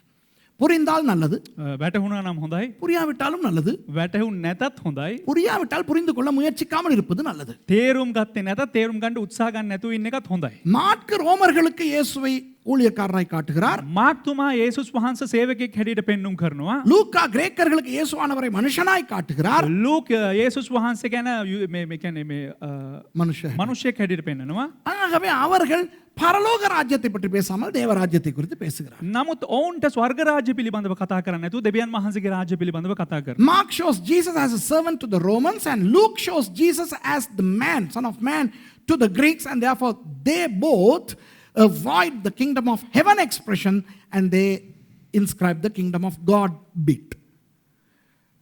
Anyway, இந்த ஒரே இடத்தில் இந்த இரண்டு சொற்களையும் பயன்படுத்துகின்றபடியினால் சில பேர் நினைக்கிறார்கள் தேவராஜ்யமும் பரலோக ராஜ்யமும் ஒன்று என்று. ඉතින් මේ වදන් ඒ කියන්නේ පරස්පර විරෝධීව එක එක ස්ථානවල භාවිතා වෙන නිසා බොහෝ දෙනෙක් හිතනවා ස්වර්ග රාජ්‍ය වෙනයි ඒ වගේම ස්වර්ග මේ දේව රාජ්‍ය වෙනයි කියලා. දෙකම එකයි කියලා. දෙකම එකයි කියලා. Since these verses apparently use these two expressions interchangeably, many people construe that both the kingdom of God and the kingdom of heaven are one. No, இல்லை. නෑ එහෙම නෙවෙයි. இப்போ நாம் எல்லாம் தேவனுடைய ராஜ்யத்துக்குள்ளே இருக்கிறோம். දැන් අපි සියලු දෙනාම දෙවියන් වහන්සේගේ රාජ්‍යයේ සිටිනවා. இயேசுவை சொந்த இரட்சகராய் ஏற்றுக்கொண்டு යේසුස් වහන්සේ පෞද්ගලික ගැලවුම්කාරය හැටියට පිළිගෙන பாவ மன்னிப்பை பெற்றுக்கொண்டு පව්කමාව ලබාගෙන நாம் அனைவரும் தேவனுடைய ராஜ்யத்துக்குள்ளே வந்திருக்கிறோம். අපි සෑම දෙනාම දෙවියන් වහන්සේගේ රාජ්‍ය තුලට පැමිණ සිටිනවා. தேவ ராஜ்யம் உலகத்திலே இன்றும் இருக்கிறது. දේව රාජ්‍ය කියන එක තාමත් මේ ලෝකේ පවතිනවා. We accepted the Lord Jesus Christ as our Savior and gotten all our sins forgiven. We were born again and now we are in the kingdom of God. And the kingdom of God is on earth already. The kingdom of God has come. தேவனுடைய ராஜ்யம் வந்து விட்டது. දෙවියන් වහන්සේගේ රාජ්‍ය පැමිණුණා. ஆனால் பரலோக ராஜ்யம் இன்னும் வரவில்லை. නමුත් ස්වර්ග රාජ්‍ය කියනව සංකල්පය තාම පැමුණුනේ නැහැ. பரலோக ராஜ்யம் என்பது ஒரு இடம், பரலோகம். ස්වර්ග රාජ්‍ය කියලා කියන්නේ එක ස්ථානයක් ස්වර්ගය. Now, the kingdom of heaven is not on earth because it is a place and it is heaven. One day we will end up there. ஒரு நாள் நாம் பரலோகத்துக்கு போகிறோம். එක් දිනක් අපි ස්වර්ගයට ඇතුල් වෙන්න යනවා. பரலோக ராஜ்யத்திலும் தேவன் தான் ராஜா, தேவ ராஜ்யத்திலும் தேவன் தான் ராஜா. அது வேறு. ඒ කියන්නේ ස්වර්ග රාජ්‍යයට ඇවිල්ලා දෙවියන් වහන්සේ තමයි රජතුමා. ඒ වගේම මේ දේව රාජ්‍යයට උන්වහන්සේ තමයි රජතුමා. ඒක වෙනයි. Now, God is the king both in the kingdom of God and kingdom of heaven. இப்போ ஒரு உதாரணத்தை சொல்லுகிறேன். இப்போ டேனியல் இங்கே இருக்கிறார், அமெரிக்காலேருந்து வந்து இங்கே ஊழியம் செய்கிறவர் டேனியல். මේ අපේ සහෝදර ඩැනියල් ඉන්නවා. දැන් උදාහරණයකට ගන්නම් ඔහු ඇමරිකාවේ ඉඳලා ඇවිල්ලා මෙහි සේවය කරනවා. Now Daniel is an American. He is with us for many years now. Now, can he go to America whilst in Sri Lanka? Well, yes and no. அவர் இலங்கையில் இருந்து கொண்டு அமெரிக்காவுக்கு போக முடியுமா? ඔහු ලංකාවේ ඉන්න ගමන් ඇමරිකාවට යන්න පුළුවන්ද? இலங்கைக்குள்ளேயே அவர் அமெரிக்காவுக்கு போக முடியுமா? ලංකාවේ ඇතුළේම ඇමරිකාවට යන්න පුළුවන්ද? முடியும், முடியாது. පුළුවන්, ඒ වගේම බෑ. எப்படி முடியும்? කොහොමද පුළුවන්? அமெரிக்க தூதரகத்துக்குள்ளே இவர் போனால் சட்டப்படி அவர் அமெரிக்காவுக்குள்ளே இருக்கிறார். ඒ කියන්නේ ඇමරිකාවේ தானாபதி කාර්යාලයට ගියා නම් ඒ කියන්නේ ඔහු නීත්‍යානුකූලව ඇමරිකාවට ඇතුල් වෙනවා. If Daniel goes to the American embassy in Colombo, legally he is in American soil. Do you know that? உங்களுக்கு அது தெரியுமா? ඔබට ඒ දේ දන්නවද? இப்போ இலங்கையர்கள் வெளி நாடுகளிலே வாழுகிறீர்களே. දැන් ලංකාවේ බොහෝ දෙනෙක් පිටරටවල ජීවත් වෙනවනේ. Now those Sri Lankans, those of you who are Sri Lankans and living in other countries, if you go into the Sri Lankan embassy, you are legally under the jurisdiction of Sri Lanka. நீங்கள் அந்த இலங்கை தூதரகத்துக்குள்ளே நீங்கள் போனீர்கள் என்றால் ඔබ ජීවත් වෙන රට තුල ඔබ ඒ ශ්‍රී ලංකානු තානාපති කාර්යාලයට ඇතුල් වනවාම சட்டப்படி நீங்கள் இலங்கை மண்ணில் பிரவேசித்து விட்டீர்கள். ඔබ නීත්‍යානුකූලව මේ ලංකා දෙරණිතාලය මතට පැමිණියා හා සමානයි. ஆனால் இவர் அமெரிக்க தூதரகத்துக்குள்ளே போனாலும் මොහු ඇමරිකානු තානාපති කාර්යාලයට ගියත් சட்டப்படி அமெரிக்காவுக்குள்ள இருக்கிற மாதிரியான ஒரு சட்டம் இருந்தாலும் නීත්‍යානුකූලව ඇමරිකාවේ සිටිනවා වගේ නීතියක් තිබුණත් அவர் உண்மையான அமெரிக்காவுக்கு விமானத்தில் பறந்து தான் போக வேண்டும். ඔහු සැබෑ වූ ඇමරිකාවට ගුවන්ගත වෙලා තමයි යන්න අවශ්‍ය. Even if Daniel goes into the American embassy in Colombo and if he is legally under the American jurisdiction, he has to fly to physically be in America. Does that make sense? அதுபோல ඒ වගේ கிறிஸ்தவர்களாகிய நாம் தேவ ராஜ்யத்துக்குள்ளே வந்து விட்டோம். හිතුණුවන් වන අපි දෙවියන් වහන්සේගේ රාජ්‍ය තුලට පැමිණියා. பரலோகத்தின் தூதராலயத்துக்குள்ளே நுழைந்திருக்கிறோம். ස්වර්ගික තානාපති කාර්යාලය තුල අපි රැඳී සිටිනවා. We are now in the kingdom of God and we are legally in the heavenly soil. We are in heaven theoretically. பரலோகத்தில் இருக்கிறோம். என்ன சொல்றது? தியரிக்கு என்ன சொல்றது? சட்டப்படி நாம் பரலோகத்தில் இருக்கிறோம். සිද්ධාන්තයක් වගේ අපි ස්වර්ගයේ සිටිනවා. ஆனால் உண்மையான பரலோகத்துக்கு இன்னும் போகவில்லை. නමුත් සැබෑවටම අපි ස්වර්ගයට ඇතුල් වුණේ නැහැ. We have not entered the heaven in a real sense because heaven is a place way up there. We need to go there. பரலோகம் அங்கே தூரத்தில் இருக்கிற ஒரு இடம், அங்கு போக வேண்டும், பறந்து தான் போகணும். ස්වර්ගය කියන්නේ එක දුරක යම් දුරක තිබෙන ස්ථානයක්. ඒකට ඉතින් අපි ඉගිලිලා තමයි යන්න ඕනේ. We have to fly to heaven. Oh, fly away. Remember I sang that song the other day? So we have to fly and reach heaven. Here we are theoretically in heaven but not in heaven. இப்போ இங்கே பரலோகத்தில் இருக்கிறோம், ஆனால் பரலோகம் இல்லை. இது අපි ප්‍රායෝගිකව සිද්ධාන්තයක් ලෙස අපි මෙහි ඉන්නවා ස්වර්ගයක් හැටියට. නමුත් මේක ස්වර්ගයක් නොවේ. இப்போ புரியுதா உங்களுக்கு? ඔබලාට වැටහෙනවද මේ පිළිබඳව? இது முழுக்க புரியாது. ஏனென்றால் இது ரகசியம். මේක සම්පූර්ණයෙන් අපිට වැටහෙන්නේ නැහැ. ඇයි කියලා කිව්වොත් මේක එක අභිරහසක්. You will not understand this or comprehend this completely because this Jesus calls is a mystery. Come on. Jesus says, hey, to you, the disciples, this mystery of the kingdom of heaven and the kingdom of God has been unraveled. சீஷர்களே, உங்களுக்கு இந்த தேவ ராஜ்யம் பரலோக ராஜ்யம் என்ற மறைபொருள் உங்களுக்கு சொல்லிக் கொடுக்கப்பட்டிருக்கிறது. ගෝලයනි, මේ ස්වර්ග රාජ්‍ය කියන එකයි දේව රාජ්‍ය කියනව මේ සංකල්පය ඔබලාට වැටහෙන ලෙස ඔබලාට කියලා දීලා තිබෙනවා. ஆனால் வெளியே உள்ளவர்களுக்கு அந்த ரகசியம் புரியாது. නමුත් එළියේ ඉන්න අයට මේ අභිරහස වැටහෙන්නේ නෑ. இயேசுவானவர் அவர்களுக்கு பேசும் பொழுது புறம்பே உள்ளவர்கள் என்று யூதர்களையும் புறஜாதிகளையும் பொதுவாய் குறிப்பிட்டார். යේසුස් වහන්සේ මේ දේ කතා කරනකොට ඒ කියන්නේ පොදුවේ කතා කරනකොට ඔවුන් අන්‍ය ජාතීන් කියලා සඳහන් කරනවා. No, he was referring to the Jews. යේසුස් වහන්සේ ඒගොල්ලන්ට කියලා දෙනකොට යුදෙව්වන් ග්‍රීකයන් අන්‍ය ජාතීන් ඒ සියලු දෙනාවම උන්වහන්සේ සිතාගෙන තමයි ඔය දේ කිව්වේ. When Jesus told them, those who are outside or external, he referred to the Jews, the Greeks and Gentiles at large. இப்போ நமக்கு දැන් අපිට தேவராஜ்யம் பரலோக ராஜ்யம் என்ற ரகசியம் யாருக்கு அருளப்பட்டிருக்கிறது? දේව රාජ්‍ය ස්වර්ග රාජ්‍ය කියන එක කාටද එලිදරව් කරලා තිබෙන්නේ? கிறிஸ்தவர்களுக்கு. කිතුණුවන්ට. வெளியே உள்ளவர்களுக்கு පිටස්තර අයට அது ஒரு ரகசியம். ඒක ඔවුන්ට එක අභිරහසක්. அவர்களுக்கு அது தெரியுமா? ඔවුන්ට මේ පිළිබඳව දන්නවද? தெரியாது. ඔවුන්ට වැටහෙන්නේ නැහැ. For Christians, the secret has been given. The secret of the kingdom of God and the kingdom of heaven. But to those who are not Christians, they don't know because this is still a mystery to them. ஆகவே ரட்சிக்கப்படாதவங்களுக்கு நீங்க போய் එම නිසා ගැලවීම නොලබපු අය ගාවට ඔබලා ගිහිල්ලා நாங்க இப்ப பரலோகவாசிகளா இருக்கிறோம். අපි දැන් ස්වර්ගික වාසීන් හැටියට තමයි ඉන්නේ. நாங்க உலகத்துக்குரியவர்கள் அல்ல. අපි ලෝකයට අයිති අය නෙවෙයි. இப்படி நீங்க பேசுனீங்கன்னா அவங்க நினைப்பாங்க நீங்க பைத்தியம். මෙහෙම කියලා ඔබ කතා කරන ඒකට ඉතර ඒකට හිතනවා මුන්ට ඔක්කොම පිස්සු කියලා. If you go to those who are not Christians, your friends, your family, whoever, and try to tell them that you are born again and you are in a heavenly kingdom, you are making it to heaven, they'll think that you are a damn fool. Why? Because they don't know that mystery. அவர்களுக்கு அந்த ரகசியம் தெரியாது. මන්දයත් ඔවුන්ට ඒ අභිරහස ගැන දන්නේ නැහැ. ஆகவே ரட்சிக்கப்படாதவர்களுக்கு தேவராஜ்யம் பரலோக ராஜ்யம் என்ற விஷயங்களை நீங்கள் பேசக்கூடாது. එම නිසා ගැලවීම නොලබපු අයට ස්වර්ග රාජ්‍ය දේව රාජ්‍ය කියන මේ සංකල්ප ගැන කතා කරන්න හොඳ නැහැ. You should never try to explicate the kingdom of God or the kingdom of heaven to those who are not saved. இப்போ என்னுடைய பிரசங்கங்களை உலகில் பல நாடுகளில் இருந்து பார்க்கிற பலர் என்னிடத்திலே கேள்விகள் கேட்கின்றார்கள். දේවගැතිතුමාගේ දේශනා නරඹන ලෝකේ බොහෝ රටවල ඉඳලා බොහෝ අය සමහරක් අවස්ථාවන්වලදී ප්‍රශ්න අහනවා. Many people ask me this question from different countries. அவர்கள் சொல்வார்கள் எனக்கு ஒரு இஸ்லாமிய நண்பர் இருக்கிறார், அவர் இப்படி கேட்கிறார். මට එකනෙක් අහනවා මට එක ඉස්ලාමීය සහෝදරයෙක් යහළුවෙක් ඉන්නවා ඇවිල්ලා ඔව් මෙන්න මේ වගේ ප්‍රශ්නයක් අහනවා. ஒரு ஹிந்து குடும்ப அங்கத்தவர் இப்படி கேட்கிறார்.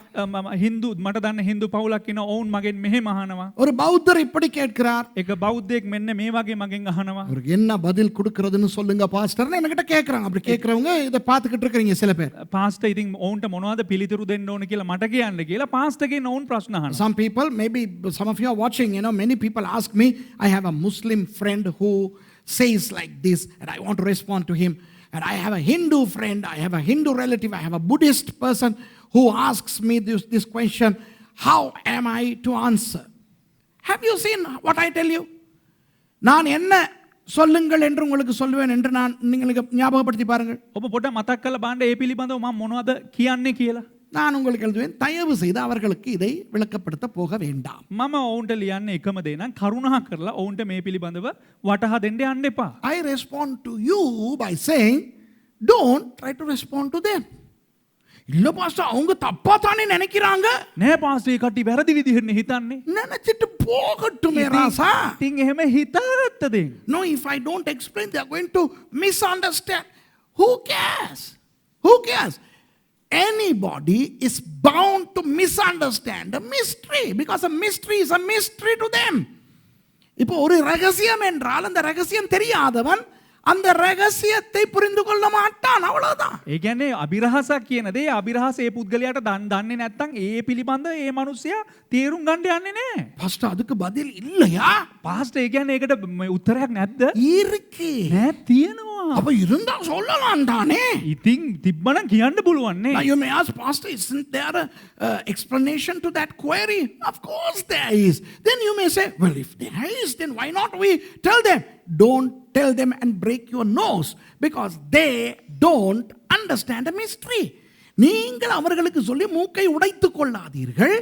அவர்களுக்கு அது புரியாது ஏனென்றால் அது அவர்களுக்கு ரகசியம். අනේ බොලන් ඒක උඹ ඒකට තේරුම් කරන්න දීලා ගිහිල්ලා නිකම් නහය කඩා ගන්න යන්න එපා. මොකද ඒ කට්ටියට ඒක රහසක්. கிறிஸ்தவர்களுக்கே இது ஒரு பெரிய குழப்பம். தேவராஜ்யமும் பரலோக ராஜ்யமும் ரெண்டும் ஒன்று தானே, இல்லை வேறங்கிறானே, ஒன்னா வேறையா. இதுக்கே சர்ச்சை உடச்சிக்கிட்டு போயிட்டு வேற சர்ச்சில் உட்கார்றதுக்கு ஆக்கள் ரெடியா இருக்குது. ක්‍රිස්තියානි කාර්යයටම මේක කොලොප්පමක්. දෙවියන් වහන්සේගේ රාජ්‍යය ස්වර්ග රාජ්‍යයයි කියන්නේ එකයිනේ. එකයිද නැත්නම් වෙනස්ද?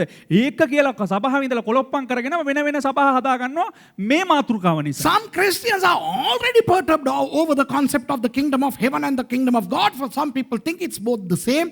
And you know what? Some people, especially in India and Africa, they travel to the kingdom of heaven 3 times a day after meals.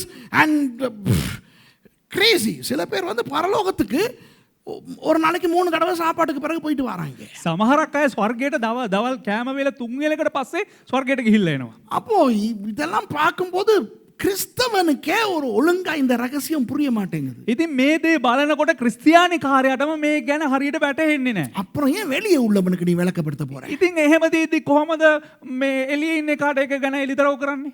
Already we are confused about this mystery. How are we going to explain this mystery to others? இப்போ தேவ ராஜ்யம் என்பது என்ன? දැන් දෙවියන් වහන්සේගේ රාජ්‍ය කියලා කියන්නේ කුමක්ද? ஒரு ரகசியம். එය එක රහසක්. What is the kingdom of God? A mystery. And what is the kingdom of heaven? Another mystery. பரலோக ராஜ்யம் என்றால் என்ன? ස්වර්ග රාජ්‍ය කියලා කියන්නේ මොකක්ද? இன்னும் ஒரு ரகசியம். ඒක තවත් එක අභිරහසක්. அப்போ தேவ ராஜ்யம் என்ற ரகசியம் எல்லாருக்கும் ஒரே மாதிரி புரியுமா? දෙවියන් වහන්සේ දේව රාජ්‍ය කියන එක සෑම දෙනාටම එක වගේම වැටහෙනවද? So the mystery of the kingdom of God, could all of us understand in an equal level? No. My understanding of the kingdom of God would differ to that of Pastor Tushar. நான் தேவ ராஜ்யத்தை குறித்து எந்த அளவு அறிந்திருக்கிறேனோ அது pastor Thushara අරින්දිරිකරද විட විත්‍යාසප්පடும். දේවගැතිතුමා දේව රාජ්‍ය පිළිබඳව කෙතරම් දුරට වටහාගෙන ඉන්නවද කියන පිළිබඳව මාත් එක්ක සංසන්දනය කරනකොට මගේ විශ්වාසය ඊට වඩා හත්පසින්ම වෙනස්. அதுபோல அன்பானவர்களே நம் எல்லாருக்கும் தேவ ராஜ்யத்தை குறித்த அந்த ரகசியத்தின் வெளிப்பாடு வித்தியாசமான அளவில் இருக்கும். එම නිසා ප්‍රේමවන්තයනි අපි එකිනෙකාට දේව රාජ්‍ය පිළිබඳව දන්නා වූ අදහස් පරස්පරව වෙනස් වශයෙන් තිබෙනවා. இருந்து விட்டு போகட்டும். එහෙම්මම තිබුණ දෙන්නේ අදහස්. On the same token, all of us, we Christians, would have different levels of revelation of the mystery of the kingdom of God, and that's perfectly all right. And what about the mystery of the kingdom of heaven? Same thing. அதுபோல பரலோக ராஜ்யத்தினுடைய ரகசியம். ඒ වගේම ස්වර්ග රාජ්‍ය පිළිබඳව අභිරහස. சில பேர் நினைக்கிறாங்க සමහරක් අය හිතනවා பரலோகத்துல முன்னுக்கு ஒரு கேட் போட்டிருக்குன்னு. ස්වර්ගයේ ඉස්සරහින් එක ගේට්ටුවක් තියෙනවා அங்க කියලා. பேதுரு நிக்கிறாரு ஒரு ரெஜிஸ்டர் புக் ஒன்று வச்சுக்கிட்டுன்னு. பேத்ருஸ் இன்னவாலு மே ரெஜிஸ்டர் பொතක් තියාගෙන. For some people, heaven has a pearly gate where the apostle Peter waits with a ledger, a register. அப்ப நீங்க சில பேர் நினைக்கிறாங்க நம்ம சாகும்போது தேவ தூதர்கள் வந்து தான் எங்களை தூக்கிட்டு போறாங்க. ඉතින් සමහරක් අය හිතනවා අපි මැරුණාට පස්සේ දේව දූතයෝ ඇවිල්ලා අපිව ඔන්න ඔය ස්ථානෙට ඔසවගෙන යනවා කියලා. Some Christians believe that when we die, a couple of angels would come and carry us to the pearly gates. அங்க பேதுரு பாப்பாரு உங்க பேர் இருக்கான்ட்டு இருந்தா உள்ளுக்கு அனுப்புவாருன்னு நினைக்கிறாங்க. ඉතින් පේතෘස්තුමා එම ස්ථානයේ ඉඳලා මේ නම් ලිස්ට් එකේ බලනවලු මේ අදාළ පුද්ගලයාගේ නම තියෙනවා කියලා තිබ්බනම් ඇතුළට ගන්නවලු. So they think that when the angels carry you to heaven, at the pearly gates, Peter would check to see whether your name is there, and if it is there, you can go into heaven. அப்படி சில பேர் நினைக்கிறாங்க அப்படி கேட்டை தாண்டி உள்ளுக்கு போகும்போது එහෙම සමහරක් අය හිතන් ඉන්නවා එහෙම ගේට්ටුව පහු කරලා ඇතුළට ගියාට පස්සේ ரோடெல்லாம் தங்கமா தான் போட்டிருக்குன்ட்டு சில பேர் நினைக்கிறாங்க. සමහරක් අය හිතාගෙන ඉන්නවා මේ පාරවල් ඔක්කොම තියෙන්නේ රත්තරන් වලින් කියලා. So when you pass the pearly gates, you would be walking on golden road. Some people think that's fine, and they even think that there is a water tap that gives you the water of life. அந்த ஒவ்வொரு இடங்கள்ல தண்ணி pipe இருக்குதான் ஜீவ தண்ணீர் திறந்தா ஜீவ தண்ணீர் வாரது. ඉතින් මේ ඒ පාර දිගට යනකොට හැමතැනම කරාම තියෙනවලු. ඒ කරාම ඇරියා නම් ජීවනදායක ජලය ලැබෙනවලු. අරපන් කරාමේ මේක අපේ පයිපේ. කොහෙද ස්වර්ගයේ ගිහිල්ලා ජීවනදායක වතුර බොන්න. අවුලක් නෑ. இது பிரச்சனை இல்ல. அது உங்களுக்கு அந்த ரகசியம் எப்படி வெளிப்படுதோ இருந்துட்டு போட்டும். කමක් නෑ ඒ රහස ඔබට කොහොමද එළිදරව් වෙලා තින්නේ ඒක එහෙම තිබුණ දෙයක්. It doesn't matter how you are revealed of this mystery. சில பேருக்கு வந்து இயேசுவானவர் தண்ணியில விளையாடிக்கிட்டு போமா இருந்துட்டு போட்டும். In heaven Jesus sings songs playing sprinkling water. ඉතින් මේ ස්වර්ගය ඇවිල්ලා යේසුස් වහන්සේ සමහරක් අයට ඇවිල්ලා මේ වතුර සෙල්ලම් කරගෙන ඉන්නවලු. அதை பார்க்கும்போது எனக்கு ஒரு விஷயம் வெளிப்பட்டது. ඒක බලන විට මට එක දෙයක් මෙන්න මෙහෙම දෙයක් එළිදරව් වුණා. 2000 வருஷத்துக்கு முந்தி நாசரேத்துல நடந்து திரிஞ்ச இயேசுவை பார்த்து ඒ කියන්නේ අවුරුදු 2000කට කලින් නාසරෙත් වල ඇවිදපු ගමන් කරපු යේසුස් වහන්සේව බලලා பரலோக அன்ன கிளி தரையில நடக்குது நடக்குமா நடக்குமா அப்படின்னு பாடுறதுக்கு தோணுது. இதான் தமிழ் கூட ஏசாதீங்க அப்பா நீ என்னடா இவன் இப்படி பாடுறான்ட்டு. அவன் ரகசியம் அவன் வச்சுக்கிட்டு போட்டும். එක එක්කනාගේ රහස් ඒ විදිහට ඒ ආයේ තියාගත්ත දෙයක්. It doesn't matter how you think about that secret. If it is a secret, it is a secret. The kingdom of heaven is a secret. Until we go there, we don't know what the secret is going to be. பரலோக ராஜ்யம் என்பது ரகசியம். ස්වර්ග රාජ්‍ය කියලා කියන්නේ එක රහසක්. அங்க போன பிறகுதான் தெரியும். வாவ் இது இப்படியான். එහෙට ගියාට පස්සේ තමයි දන්නේ අම්මේ මේක මෙහෙමද කියලා. அப்போ ரகசியங்களை ஆராய கூடாது. புரியுதா? ඒ නිසා මේ අභිරහස් කියන දේවල් ඒවා අපි මේ හොයන ගවේෂණය කරන්න යන්න හොඳ නැහැ. ரகசியங்களை பாதுகாக்க வேண்டும். අභිරහස් කියන දේ අපි රැකබලා ගන්න අවශ්‍යයි. ප්‍රවේශම් කරන්න අවශ්‍යයි. Retain the mysteries. Be a good steward of the mysteries. Now don't try to self unravel the mysteries. அப்போ தேவராஜ்யம் ஒரு ரகசியம். දේව රාජ්‍ය කියන එක රහසක්. ஒரு அளவுக்கு தான் நமக்கு புரிஞ்சுக்கிற முடியும். ஓகேயா?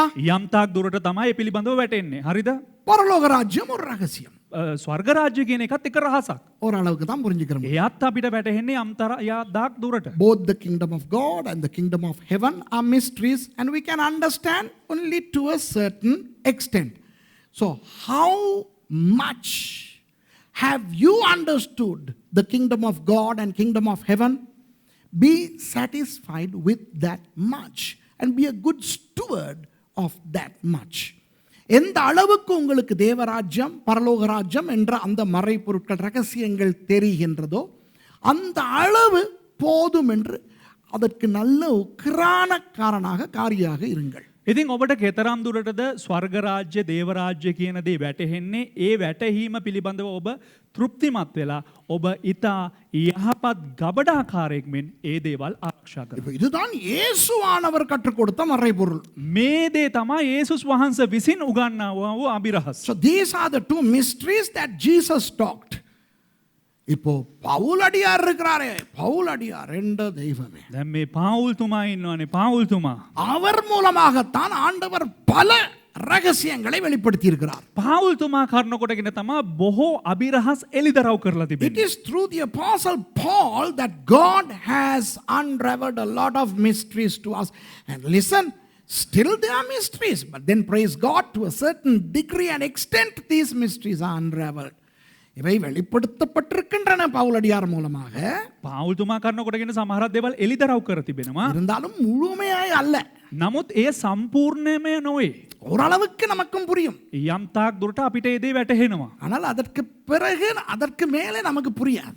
නමුත් ඒට එහා ඒ දේවල් අපිට වැටහෙන්න යන්නේ නැහැ. இப்போ பவுலடியார் 13 ரகசியங்களை வெளியே விடுகிறார். පාවුල්තුමා විසින් අභිරහස් 13ක් එළිදරව් කරලා තිබෙනවා. The apostle Paul has unraveled 13 mysteries, of which I don't know how many I can cover. Maybe 1, 2 or maximum 3.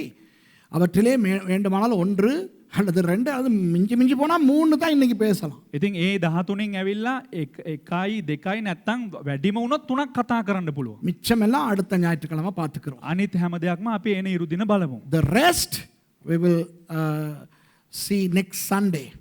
Now I have brought these in a understandable sequence of order. நம்மால் புரிந்து கொள்ளக்கூடிய ஒரு முறையான விதத்திலே நான் ஒழுங்குபடுத்தி கொண்டு வந்திருக்கிறேன். ඉතින් මේ ඉතා වටහා ගන්න පුළුවන් පහසු ආකාරයකට පිළිවෙලකට මම මේ දේවල් ඉදිරිපත් කරන්න රැගෙන ඇවිත් இந்த விதத்திலே தான் பவுலடியார் விளக்குகிறார் என்று நான் சொல்லவில்லை. நான் இந்த விதத்திலே ஒழுங்குபடுத்தி கொண்டு வந்திருக்கிறேன். පාවුල්තුමා මේ ආකාරයට ඉදිරිපත් කරනවා කියලා නොවේ දේවගතිතුමා විසින් එතුමා පිළිවෙලකට ඒ දේ ඉදිරිපත් කරන්න යනවා. The apostle Paul hasn't outlined this in that order, but I have done that to make things easy. The first, that which I have chosen, is from Romans chapter 11 and verse 25. அதிலே பவுலடியார் காட்டுகின்ற ஒரு ரகசியம் முதலாவதாக நான் தெரிந்து கொண்டது ரோமர் 11வது அதிகாரம் 25வது வசனம். ඉතින් පාවුල්තුමා විසින් එළිදරව් කරනු ලැබූ රහස පළමු ප්‍රථම එක වශයෙන් දේවගතිතුමා තෝරාගත්තේ රෝම පොතේ 11 වෙනි පරිච්ඡේදයේ 25 වෙනි වගන්තිය. மேலும் சகோதரரே, நீங்கள் உங்களையே புத்திமான்கள் என்று எண்ணாதபடிக்கு ஒரு ரகசியத்தை நீங்கள் அறிய வேண்டும் என்றிருக்கிறேன். அது என்னவெனில், புற ஜாதியாருடைய நிறைவு உண்டாகும் வரைக்கும் இஸ்ரவேலரில் ஒரு பங்குக்கு கடினமான மனதுண்டாய் இருக்கும். මක්නිසාද සහෝදරේනි, නුබලාම ඥානවන්තයෝ යයි නොසිතන පිණිස මේ අභිරහස නුබලා නොදැන සිටිනවාට නොකැමැත්තෙමි. එනම් අන්‍ය ජාතින්ගේ සම්පූර්ණත්වය පැමිණෙන තුරු ඊශ්‍රායල් වරුන්ට තරමක් දුරට දැඩිකමක් පැමිණ තිබෙන බවය. For I would not, brethren, that ye should be ignorant of this mystery, lest ye should be wise in your own conceits, that blindness in part is happened to Israel, until the fullness of the Gentiles be come in. What happened to Israel? I just want to know. The part happened to Israel, that blindness in part is happened to Israel. Blindness. Ooh. Look, தமிழ்லையும் சிங்களத்திலையும் இல்லாத ஒன்று அழகாக ஆங்கிலத்தில் இருக்கிறது, அது கிரேக்க மொழியிலே இருக்கிறது. දැන් දෙමළෙමුත් සිංහලෙමුත් සඳහන් නොවන වචනයක් ඉංග්‍රීසි භාෂාවෙන් තිබෙනවා බ්ලයින්ඩ් කියලා. ඒ ග්‍රීක භාෂාවේ සඳහන් වෙන අර්ථය. In English, you know, it's, the blindness, right? You said blindness. Oof. It's not in Tamil and Sinhalese. Now that's why sometimes we get mad. இப்போ தமிழிலே இல்லை, அது கிரீக்கில் இருக்கு. இஸ்ரவேலர்களுடைய கண்கள் குருடாய் இருக்கும், இதில் மனசு கடினமாக இருக்கணும் மட்டும் தான் போட்டிருக்கு. දැන් මෙම ස්ථානයේ සඳහන් වෙන්නේ ඒ කියන්නේ මනස තුල දැඩිකමක් ආවා කියලා. නමුත් ග්‍රීක් භාෂාවෙන් සඳහන් වෙන්නේ ඒ කියන්නේ ඊශ්‍රායල් වරුන් අන්ධ භාවයට පැමිණලා සිටියා. சரி சரி, இப்போ விஷயத்துக்கு வருவோமே. අපි දැන් විෂයයට පැමිණෙමු. அன்பானவர்களே, ප්‍රේමවන්තයනි, நமது தேவன் யாருடைய தேவன்? අපේ දෙවියන් වහන්සේ කාගේ දෙවියන් වහන්සේද? இஸ்ரவேலின் தேவன். ඊශ්‍රායල්හි දෙවියන් වහන්සේ. Whose God is our God? The God of Israel. ஆண்டவர் ஆபிராமை தெரிவு செய்து ஆபிராமை ஆபிரஹாமாக்கி ஆபிரஹாமை இஸ்ரவேலின் தகப்பனாக்கினார். දෙවියන් වහන්සේ ආබ්‍රහම් තෝරාගෙන ආබ්‍රහම්ම ඒ කියන්නේ ඊශ්‍රායල් වරුන්ගේ පියා හැටියට වෙනස් කරනු ලැබුවා. God chose Abram and translated him to become Abraham and made him the father of Israel. So our God is called Elohei Avraham, meaning the God of Abraham. In other words, he is the God of Israelites. நமது தேவன் ஆபிரகாமின் தேவன், අපේ දෙවියන් වහන්සේ ආබ්‍රහම්ගේ දෙවියන් වහන්සේ. ஆகவே அவர் இஸ்ரவேலின் தேவன். එම නිසා ඔහු උන්වහන්සේ ඊශ්‍රායල්හි දෙවියන් වහන්සේ. இயேசுவானவர் இந்த உலகத்துக்கு வரும் வரை යේසුස් වහන්සේ මේ භූමියට පැමිණෙන තෙක් இஸ்ரவேலின் தேவன் இஸ்ரவேலின் தேவனாய் மாத்திரமே இருந்தார். ඊශ්‍රායල්හි දෙවියන් වහන්සේ ඊශ්‍රායල් වරුන්ගේ දෙවියන් වහන්සේ හැටියට සිටියා. Until Jesus came to this earth, the God of Israel was the God of Israel only. சுப்பையாவின் தேவன் இஸ்ரவேலின் தேவன் அல்ல.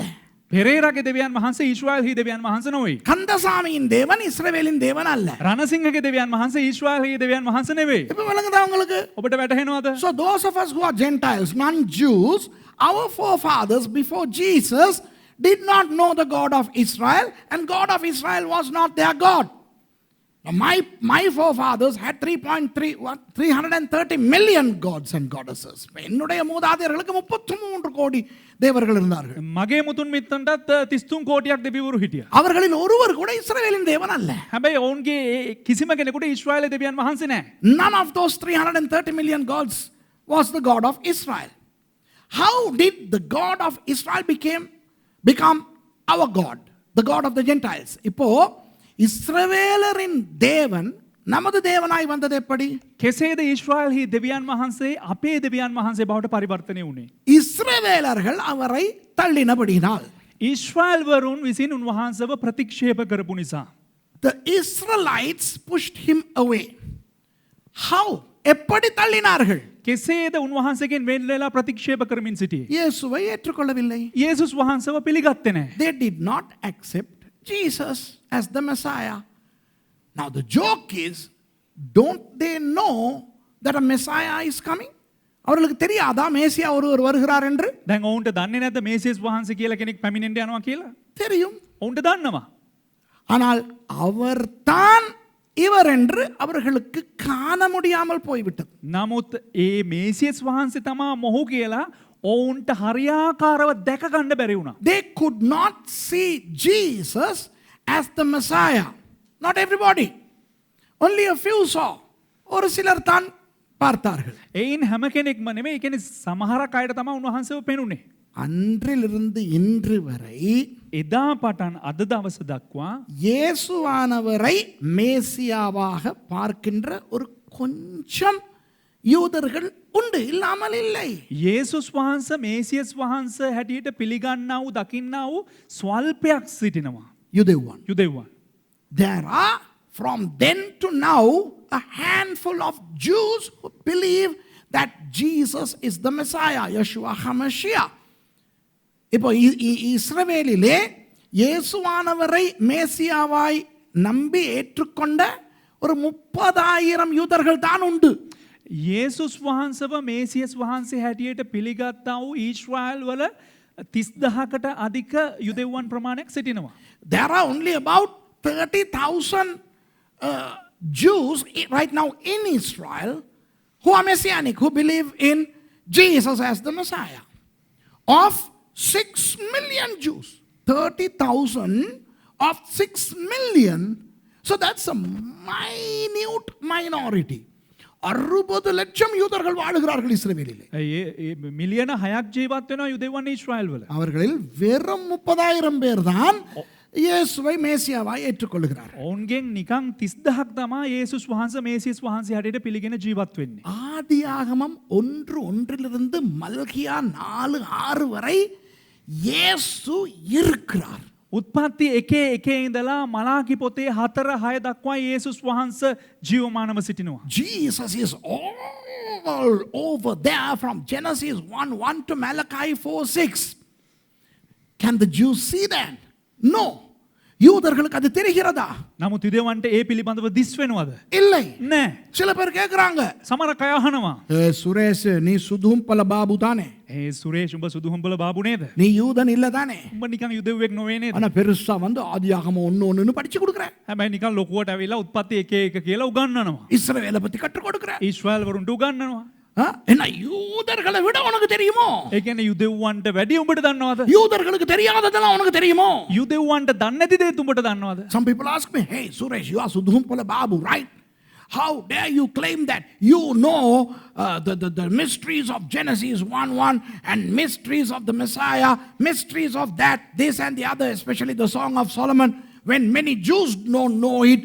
Come on, don't pull our leg. எங்களை ஏமாத்தாத சுரேஷ். අපේව රවට්ටන්න එපා සුරේෂ්. இந்த வசனம் என்ன சொல்லுது? නමුත් මේ වදනේ කුමක්ද සඳහන් වෙන්නේ? புறஜாதியாருடைய நிறைவு உண்டாகும் வரைக்கும் இஸ்ரவேலரில் ஒரு பங்குக்கு கடினமான மனதுண்டாயிருக்கும். கிரேக்க மொழி சொல்லுகிறது அவர்களுடைய கண்கள் குருடாயிருக்கும்.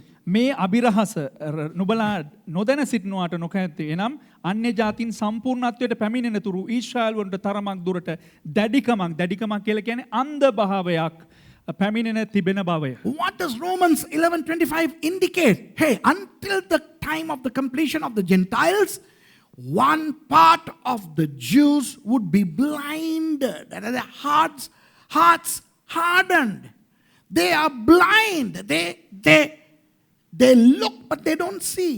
அவர்கள் பார்ப்பார்கள் காண மாட்டார்கள். ඔවුන් බලනවා නමුත් ඔවුන්ට පේන්නේ නැහැ. ஹலோ, இங்கே சில நேரம் பார்த்துருக்கீங்களா සමහරක් වෙලාවට දැකලා තියෙනවද?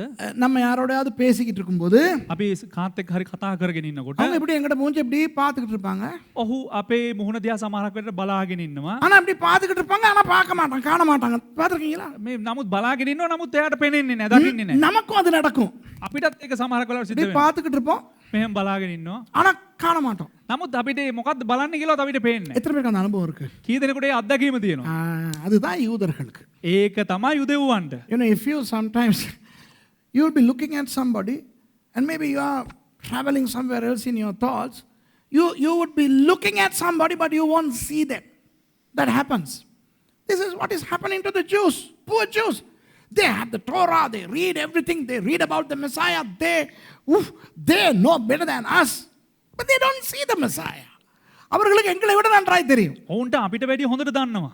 அவர்களுக்கு எபிரேய மொழி எல்லாம் தெரியும். ඔවුන්ට හෙබ්‍රේව භාෂාව පවා දන්නවා. They know Hebrew, but they don't see the Messiah. அவர்கள் இயேசுவை பார்க்க மாட்டார்கள். නමුත් ඔවුන්ට මේසෙස් වහන්සේ යේසුස් වහන්සේව දිස් වෙන්නේ නැහැ. அப்ப இது என்ன? එහෙනම් මේක කුමක්ද? ஒரு ரகசியம். මේක එක අභිරහසක්. ஏன் பாஸ்டர் அவங்களுக்கு தெரியுது இல்ல? ඇයි පාස්ටර් කට්ටියට දන්නේ නැත්තේ? Why pastor don't they see? Because it is a mystery. அது ஒரு ரகசியம். ඇයි කිව්වොත් ඒක අභිරහසක් නිසා. அது எப்படி? ඒක කොහොමද? கேட்காதீங்க. අහන්න එපා. ரகசியம். ඒක රහසක්. How? Don't ask how. That's a mystery. So God has hidden it from their eyes. தேவன் அவர்களுடைய கண்களுக்கு அதை மறைத்திருக்கிறார். දෙවියන් වහන්සේ ඔවුන්ගේ දෑස් වලින් ඒ දේ සංගවලා තිබෙනවා. அப்ப இனி இந்த இஸ்ரவேலுக்கு போய் வருகிறவர்கள், ඉතින් ආයේ මේ ඊශ්‍රායල් වලට ගිහිල්ලා එන කට්ටිය, யூதர்களுடைய நட்பில் இருக்கிறவர்கள், தொடர்போடு இருப்பவர்கள், යුදෙව්වන් සමග බොහෝ සම්බන්ධතා පවත්වාගෙන සිටින අය, நீங்கள் அந்த யூதர்களுக்கு நீங்கள் காட்ட முயற்சித்து தோல்வி அடைய வேண்டாம். ඉතින් ඔබ ඒ යුදෙව්වන්ට දේවල් පෙන්නලා ඔවුන් ඉස්සරහා පරාජයට පත්වෙන්න යන්න එපා. You know, Christians, some of you may be traveling to Israel quite often. Some of you may have Jewish friends. Now, don't try to open their eyes to see what you see, because some of them cannot see because it is a mystery to them. சில பேர் அவர்களால் பார்க்கவே முடியாது என்றால் அது அவர்களுக்கு ஒரு ரகசியமாக இருக்கிறது. සමහරක් අයට ඔවුන්ට කිසිම දෙයක් දිස් වෙන්නේ නැති වෙන්න එකම හේතුව ඒ අභිරහසක් වශයෙන් තිබෙන නිසා. அப்போ அவர்களுடைய கண்களை மறைத்தது யார்? ඒ කියන්නේ ඔවුන්ගේ දැස් වසලා අන්ධ භාවයට පත් කරලා තිබෙන්නේ කවුද? பிசாஸ். යකා. இல்ல. නෑ. யார் சொன்னா? ஆண்டவர் தான் அவர்களுடைய கண்களை மறைத்து வைத்திருக்கிறார். කවුද ඒ දේ කරලා තියෙන්නේ? දෙවියන් වහන්සේ තමයි භාවයට පත් කරලා තිබෙන්නේ. Of course, it's the devil that has blinded them. No! It's God who has blinded their eyes until the time of the Gentiles is fulfilled. புறஜாதியருடைய காலம் நிறைவேறும் வரை. අන්‍ය ජාතින්ගේ කාලය සම්පූර්ණ වන තෙක්. அப்ப புறஜாதியார், එතකොට අන්‍ය ජාතීන් இதுதான் அடுத்த ரகசியம். මේක තමයි අනිත් රහස. The Gentiles, now that's the next mystery. Read Ephesians 3:3-6. எபேசியருக்கு போவோம். 3ஆம் அதிகாரம் 3 6 வரை வாசிப்போம். අපි එපිස පොතට පෙරලා ගමු. 3 වෙනි පරිච්ඡේදයේ 3 වෙනි පදේ ඉඳලා 6 වෙනි පදේ දක්වා කියවමු. எபேசியர் 3:6 இதுதான் இரண்டாவது ரகசியம். මේක තමයි දෙවෙනි අභිරහස. அதென்னவெனில் புறஜாதிகள் சுவிசேஷத்தினாலே உடன் சுதந்திரருமாய் ஒரே சரீரத்துக்குள்ளானவர்களுமாய் கிறிஸ்துவுக்குள் அவர் பண்ணின வாக்குத்தத்தத்துக்கு உடன் பங்காளிகளுமாய் இருக்கிறார்கள் என்ற இந்த ரகசியத்தை அவர் எனக்கு வெளிப்படுத்தி அறிவித்தார். பவுல் சொல்றார். இதை குறித்து நான் முன்னமே சுருக்கமாக எழுதியிருக்கிறேன். இதை நீங்கள் வாசிக்கையில் கிறிஸ்துவின் ரகசியத்தை குறித்து எனக்கு உண்டாயிருக்கிற அறிவை அறிந்து கொள்ளலாம். එපිස පොතේ 3 වෙනි පරිච්ඡේදයේ 3 වෙනි පදේ ඉඳලා 6 වෙනි පදේ දක්වා එනම් මා විසින් ඉහත ලොහුඬින් ලියා තිබෙන ලෙස එලිදරව් කිරීම කරන කොටගෙන ඒ රහස මට ප්‍රකාශ වූ බවය. ඒ ප්‍රකාරයට නුඹලා එය කියවන විට ක්‍රිස්තුස් වහන්සේගේ රහස ගැන මට තිබෙන දැනගැන්ම නුඹලාට තේරුම් ගන්නට පුළුවන්. එය උන්වහන්සේගේ ශුද්ධ පේරිතයන්ටත් ප්‍රොපේතවරුන්ටත් ආත්මයාණන් වහන්සේ කරුණ කොටගෙන දැන් එලිදරව් කර තිබෙන ලෙස වෙන පරම්පරාවලදී මනුෂ්‍ය පුත්‍රයන්ට දන්වනු ලැබුවේය. එනම් සුභාරංචියේ කරුණ කොටගෙන ක්‍රිස්තුස් යේසුස් වහන්සේ තුල අන්‍ය ජාතීන් හවුල් උරුමකාරයන් වන බවත් ශරීරයේ හවුල් අවයවයන් බවත් පොරොන්දුවට හවුල් කාරයන් බවත් දෙවියන් වහන්සේගේ බලයේ ක්‍රියා කිරීමේ ප්‍රකාරයටය. How that by revelation he made unto me the mystery, as I wrote afore in a few words, whereby, when ye read, ye may understand my knowledge in the mystery of Christ, which in other ages was not made known unto the sons of men, as it is now revealed unto the holy apostles and prophets by the Spirit, that the Gentiles should be fellow heirs and of the same body and partakers of his promise in Christ by the gospel. அன்பானவர்களே, இது ரொம்ப வல்லமையான பகுதி. ප්‍රේමන්තින මේ ඉතා බලවත් වූ කොටසක්. It is a powerful statement here. Twice in this section, Paul uses the word mysterion, mystery. 2 தடவை இந்த 3 வசனங்களுக்குள்ளே ரகசியம் என்ற சொல்லை பவுலடியார் பயன்படுத்துகிறார். දෙවතාවක් පාවුල්තුමා විසින් රහස කියන දේ මේ ස්ථානයේ භාවිතා කරනවා. ஒன்று என்ன? පළවෙනි දේ කුමක්ද? புறஜாதியார் யூதர்களுக்கு சமானமான உரிமை பெற்றிருக்கின்றார்கள் என்ற ரகசியம். එක රහසක් තමා යුදෙව්වන්නුත් ඒ වගේම යුදෙව්වන් නෑ, අන්‍ය ජාතීන් යුදෙව්වන්ට සමානව අයිතියක් දෙවියන් වහන්සේ තුල ලබා ගන්නවා කියන අභිරහස. One of the mysteries is that the Gentiles would be co-heirs with the Jews. Now, why don't the Jews understand that? Because it's a mystery to them. They will never accept the Gentiles as co-heirs. ஏன் யூதர்கள் புறஜாதியாரை ஏற்றுக்கொள்வது கிடையாது? නමුත් ඇයි යුදෙව්වන් විසින් අන්‍ය ජාති වෙනවා ඒ ආකාරයට පිළිගන්නේ නැත්තේ? அது அவர்களுக்கு மறைக்கப்பட்டிருக்கிறது. එය ඔවුන්ට වැසී තිබෙන නිසා. இஸ்ரவேலுக்கு போகிற கிறிஸ்தவர்களே, ඊශ්‍රායලට යන කිතුණුවනි, நீங்கள் அந்த இஸ்ரவேலுக்குள் பிரவேசிக்கின்ற விமான நிலையத்திலோ அந்த நாட்டின் எல்லையிலோ அவர்கள் நீங்கள் கிறிஸ்தவர்கள் என்றவுடன் பாய்ந்து கட்டி பிடித்து வரவேற்பார்கள் என்று நினைக்க கூடாது. ඔබ හිතන්න එපා ඔබ ඊශ්‍රායල් දේශයට ගිහිලා ගුවන් තොටුපළට ගියාපුවාම එහෙ ඉන්න යුදෙව්වෝ ඇවිල්ලා එන්න අනේ කියලා ඇවිල්ලා බදාගෙන මේ වැළඳගෙන ඇරයුම් දෙයි කියලා ඇතුළට. Hey Christians, when you go to Israel, either when you land at the Tel Aviv airport or when you enter Israel through one of their borders, land borders, don't expect the Jews to jump off their chairs and come and give a big hug to you if you say you are a Christian. Why? Because it has been blinded to them that you are a co-heir with them. அவர்களோடு நீங்களும் சம அந்தஸ்தை பெற்றிருக்கின்றீர்கள் என்கின்ற ரகசியம் அவர்களுக்கு வெளிப்படுத்தப்பட்டில்லை. ඒ කියන්නේ ඔවුන් සමග අපිටත් එක සමාන්තර වූ අයිතියක් තිබෙනවා කියන දේ ඔවුන්ට තාමත් එළිදරව් වෙලා නැහැ. உங்களுக்கு அது வெளிப்பட்டபடியினால் நீங்கள் அவர்களை சம அந்தஸ்துடையவர்களாய் பார்க்கிறீர்கள். ඔබට ඒ දේ එළිදරව් වෙලා තිබෙන නිසා ඔබ ඔවුන් සමග එකට සංසන්දනයෙන් බලන්න යන එක සැබෑවක්. ஆனால் அவர்கள் அப்படி பார்க்க மாட்டார்கள், ஏனென்றால் அவர்களுக்கு மறைக்கப்பட்டிருக்கிறது. නමුත් ඒ ආකාරයෙන්ම ඔවුන් අපි දිහා බලන්නේ නැති උන්නේ හේතුව තමයි ඔවුන්ට ඒ දේ අන්ධ වෙලා තිබෙන දෙයක්. Hey Christians, you know that you are co-heirs with them. Now that makes them co-heirs with you. So you will accept them and you will expect them to accept you. No, they are not going to accept you. இப்போ இஸ்ரவேலுக்கு போற சில பேருக்கு upset ஆகுது. දැන් ඊශ්‍රායලට යන සමහර අය හිටපු ගම අප්සෙට් වෙනවා. Sometimes if you go to Israel you get upset. Why? Because you go excited. Because you are going to your fatherland. You are so happy to go there.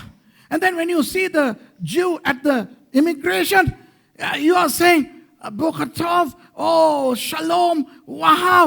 They are not excited. And then you are upset because they are not as excited as you are. இப்போ நீங்க இஸ்ரேலுக்குள்ள பிரவேசிக்கும் போது දැන් ඔබ ඊශ්‍රායලය ඇතුළට යනකොට அந்த அந்த யூதனை பார்க்கும்போது இமிகிரேஷன்ல அந்த குடி வரவு பகுதியில் ඒ අර ඉමිග්‍රේෂන් එක ගාවදී ඒ යුදෙව්වෙක් එක පාට දකින්න විට உங்களுக்கு அவங்கள பார்த்தோன்னா உங்களுக்கு புல் அரிக்குது.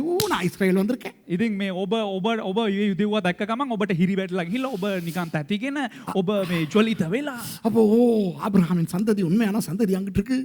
ඔබ ආබ්‍රහම්ගේ මේ පරම්පරාවෙන් ඉන්න කෙනෙක් ඔබ ආශිර්වාද ලද්දෙක්. அப்போ நீங்க அவங்களுக்கு பாஸ்போர்ட்டை கொடுத்துட்டு சொல்றீங்க, நான் ரொம்ப சந்தோஷப்படுறேன் இஸ்ரேலுக்கு வந்ததுக்கு, உங்க நாட்டை நான் ரொம்ப நேசிக்கிறேன், உங்களை எல்லாம் நேசிக்கிறேன். அவங்க சொல்றாங்க ඉතින් ඒක පාට පාස්පෝර්ට් එකට දීලා කියනවා ඉතින් මට හරි සන්තෝෂයි මම මෙහෙ ඉඳලා ඔය කට්ටිය රටට ආපු එකට සන්තෝෂයි කියලා එහෙම නිකන් ජොලිතව කියනකොට එයා එක පාට அப்போ இவங்களுக்கு அப்செட் ஆகுது. දැන් මෙයා අප්සෙට් වෙනවා එක පාට. இது என்னடா இது? මේ මොකද්ද බං? அவங்க நாட்டை பத்தி நல்லது சொல்றாங்க, அவங்க எங்களுக்கு சொல்றாங்க. ඒ කට්ටියගේ රට ගැන මම ඇවිල්ලා හොඳ කතා කරනකොට ඒ මනුස්සයා මට ගාලා කියනවා.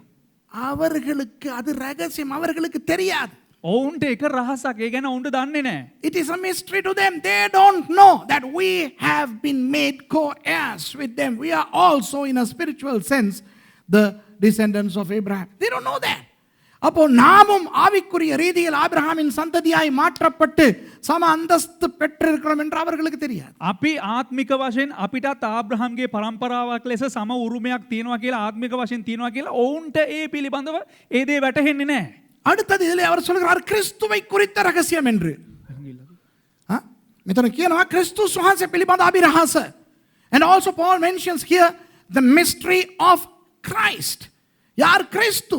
කවුද ක්‍රිස්තුස් වහන්සේ? இயேசுவானவர். යේසුස් වහන්සේ. இப்போ நமக்கு ஒரு குழப்பம் வருகிறது. දැන් අපිට එක කොලප්පමක් පැමිණෙනවා. அட இந்தியாவில் இருக்கிற இலங்கையில் இருக்கிற வேற தேசங்கள்ல இருக்கிற எங்களுக்கே தெரியுது இயேசு தான் கிறிஸ்துன்னு. ඒ කියන්නේ ඉන්දියාවේ ඉන්න වෙන දේශවල ඉන්න අපේ රටේ ඉන්න අයට දන්නවා යේසුස් වහන්සේ තමයි ක්‍රිස්තුස් කියලා. ஆனா இஸ்ரவேல்ல இருக்கிற இந்த யூதர்களுக்கு அவரை இவர் தான் கிறிஸ்துன்னு தெரிய மாட்டேங்குதுன்னு நம்ம யோசிப்போம். හැබැයි ඊශ්‍රායලේ ඉන්න මේ යුදෙවන්ට ඔහු මේ ක්‍රිස්තුස් කියලා වැටහෙන්නේ නැහැ. We think, hey, we who are from Europe, America, Sri Lanka, India, we know that Christ is actually Jesus.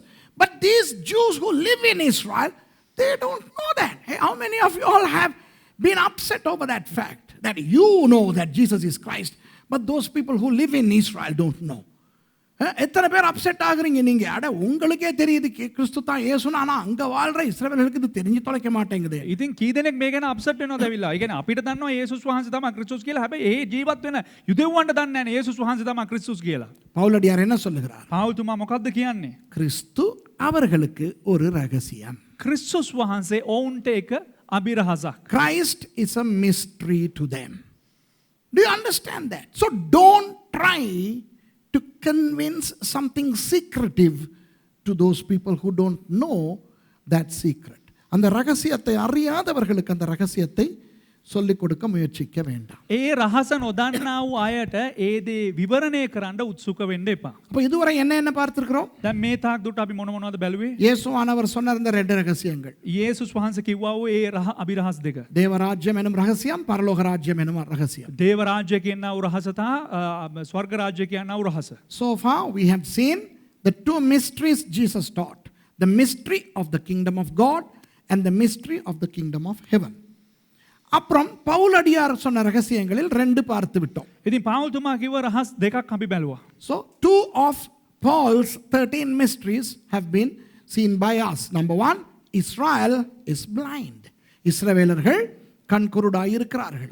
Israel වරුන් අන්ධ භාවයට පැමිණිලා තිබෙනවා. இரண்டாவது, புறஜாதியார் இஸ்ரவேலரின் சம அந்தஸ்துடையவர்கள் என்பதும் දෙවැනි එක ඊශ්‍රායල් වරුනුත් ඒ වගේම අන්‍ය ජාතිනුත් සමාන්තරව සම අයිතිවාසිකම් තිබිලත් கிறிஸ்துவானவர் எல்லாருக்கும் தான், அவர் தான் இயேசு என்பதும் ක්‍රිස්තුස් වහන්සේ සෑම දෙනාටම තමා ඒ ක්‍රිස්තුස් වහන්සේ තමා යේසුස් වහන්සේ කියන වගත් அவர்களுக்கு மறைக்கப்பட்டிருக்கிறது. ඔවුන්ට සැඟවුණා යුදෙව්වන්ට සැඟවුණා විෂයක්. Secondly, the Jews are blinded that we are co-heirs with them, and they are blinded that Christ is for them also as much as he is for the Gentiles. Do you understand that? And we have to not forget that some Christians also forget that the Israelites are still the co-heirs with us. We haven't replaced them. We have come and seated next to them. சில கிறிஸ்தவர்களும் இந்த ரகசியத்தை அறியாமல் இருக்கிறார்கள். සමහර කිතුණුවන් පවා මේ රහස දන්නේ නැතුව සිටිනවා. சில கிறிஸ்தவர்கள் நினைக்கிறார்கள் யூதர்கள் இருந்த இருக்கையிலிருந்து அவர்களை துரத்திவிட்டு நாங்கள் வந்து உட்கார்ந்து விட்டோம் என்று. ඒ කියන්නේ සමහරක් කිතුණුව හිටනවා යුදෙව්වන් හිටපු ස්ථානේ ඉවත් කරලා අයින් කළා පන්නලා අපි ඒ ස්ථානෙට ඇවිත් ඉන්නවා කියලා. இந்த வசனம் சொல்லுகிறது உடன் பங்காளிகள். அவன் உட்கார்ந்து இருக்கும் போது நீயும் வந்து அதில் உட்கார்ந்துட்ட, அவ்வளவுதான். ඒ කියන්නේ මෙම ස්ථානයේ සඳහන් වෙන්නේ කියන්නේ සමාන්තර මේ එකම දේ අපිට එකම අයිතිවාසිකම් තිබෙනවා. ඒ කියන්නේ ඔවුන් ඉන්න ස්ථානයේ තමයි අපිත් රැඳිලා සිටින්නේ. பாருங்கள், உடன் சுதந்திரர், உடன் பங்காளிகள். விளங்குதா? கிறிஸ்தவர்களே, யூதர்கள் இல்லைன்னு சொல்றவங்களே கேட்டுக்கிறங்க. ඒ කියන්නේ මේ අහගන්න මේ කියන්නේ යුදෙව්වන්ට නොවේ. ඒ කියන්නේ අපි නෑ ආයේ යුදෙව්වෝ නෑ. යුදෙව්වන්ව පැන්නුවා. දැන් අපි තමා යුදෙව්වෝ කියලා කියන අපේ කට්ටිය අහගන්න මෙතන කියලා තියෙනවා උடன் சுதந்திரர், உடன் பங்காளிகள். සම අයිතිවාසිකම්. තුනම හිතන්නේ. We are co-heirs. They haven't been expelled from the seat and we've been replaced there. No. We coexist with the Israelites. අපි සියලු දෙනාම අන්‍ය ජාතින් කියන්නේ හවුල් උරුමකාරයන් සම උරුමකාරයන් බවට පත් වෙලා තිබෙනවා. ஹவுல் உருமக்காரயோ, உடன் பங்காளி. விளங்குதா? கிறிஸ்தவர்கள் கேட்டுக்கிறங்க. කිතුණුවන් අහගන්න. யூதர்களுக்கு தெரியவில்லை நாங்கள் அவர்களுடைய உடன் பங்காளிகள் என்று. යුදෙව්වන්ට දන්නේ නැහැ අපි දැන් ඔවුන් සමග හවුල් උරුමකාරයෝ කියලා. The Jews don't know, most of the Jews don't know that we are co-heirs with them. Wait a minute, even some of us don't know that the Jews are co-heirs with us. எங்களிலும் அநேக கிறிஸ்தவர்களுக்கு தெரியாது யூதர்கள் நம்முடைய உடன் பங்காளிகள் உடன் சுதந்திரர் என்று. අපේ සමහරක් හිතනුවන්ට දන්නේ නැහැ යුදෙව්වන් අපේ සම උරුමකාරයන් හවුල් උරුමකාරයන් කියන යන වගේ. ஆகவே இது ஒரு ரகசியம். එම නිසා මේ දේ එක අභිරහසක්. இன்று நான் உங்களுக்கு கற்றுக் கொடுக்க போகும் மூன்றாவது, அதாவது பவுலடியார் சொல்லுகின்ற மூன்றாவது ரகசியம், අද මම ඔබලාට උගන්වන්න යන අවසාන දේ කියන්නේ පාවුල්තුමා කියන තුන්වෙනි අභිරහස. அதோடு இன்றைக்கு நான் முடித்து விடுவேன். ඒත් සමග මම අද හමාර කරන්න යනවා. My final point for today, the third mystery of Paul is the mystery of faith. விசுவாசம் என்கின்ற மறைபொருள். 1 தீமோத்தேயு 3:9. Turn with me to 1 Timothy chapter 3 and verse 9. කියන්න සිංහලෙන්. 1 තීමෝති 3:9. 1 தீமோத்தேயு 3:9. 1 තිමෝති 3:9. இதிலே உண்மையாக உதவிக்காரரை பற்றித்தான் பவுலடியார் பேசுகிறார். මෙම ස්ථානයේ ඇත්තටම පාවුල්තුමා කතා කරන්නේ ඒ කියන්නේ උදව් උපකාර කරන පුද්ගලයා ගැන. Contextually, Paul is referring to the deacons. But let's just read verse 9. 9வது வசனம் சொல்லுகிறது, விசுவாசத்தின் ரகசியத்தை சுத்த மனச்சாட்சியிலே காத்து கொள்ளுகிறவர்களாய் இருக்க வேண்டும். 9වෙනි පදේ සඳහන් වෙනවා ඇදහිල්ලේ රහස පිරිසුදු හෘද සාක්ෂියකින් දරන්නා වූ අයවල් සිටින්ට යුතුය. Holding the mystery of faith in a pure conscience. Read it again. Holding the mystery of faith in a pure conscience. விசுவாசம் என்பது ஒரு ரகசியம். ඇදහිල්ල කියලා කියන්නේ එක රහසක්. Faith is a mystery. But unfortunately, faith is being treated by a common open subject by many Christians. அநேக கிறிஸ்தவர்கள் விசுவாசத்தை ஏலம் போடுகிறார்கள். අවාසනාවන්ත ලෙස බොහෝ කිතුණුවන් ඇදහිල්ල කියන දේ විවෘත වූ දෙයක් බවට පත් කරලා තිබෙනවා. ඒ කියන්නේ පේමන්ට් එකේ දාලා ගොඩ රුපියලට විකුණන භාණ්ඩයක් කරගෙන තියනවා. මේ ඇදහිල්ල කියන එක ඇහුවාම කියනවා சாட்சிකාරයෝ වෙනවා කියලා. விசுவாசத்தை அவர்கள் அம்பலப்படுத்திக் கொண்டு ඇදහිල්ල කියන එක මේ ගොඩ ගහලා විකුණන වගේ පොදු දෙයක් බවට පත් කරලා கேட்டா சொல்றாங்க இல்ல சாட்சிகளா இருக்கிறதுக்கு. ඇහුවනම් කියනවා නෑ ඒ අපි දේ ප්‍රකාශ එහෙම දෙයක් කරන්නේ සාක්ෂිකාරයෝ වශයෙන් ඉන්න කියලා. Some people undermine faith by exhibiting it as something very common. Faith is extremely valuable and precious.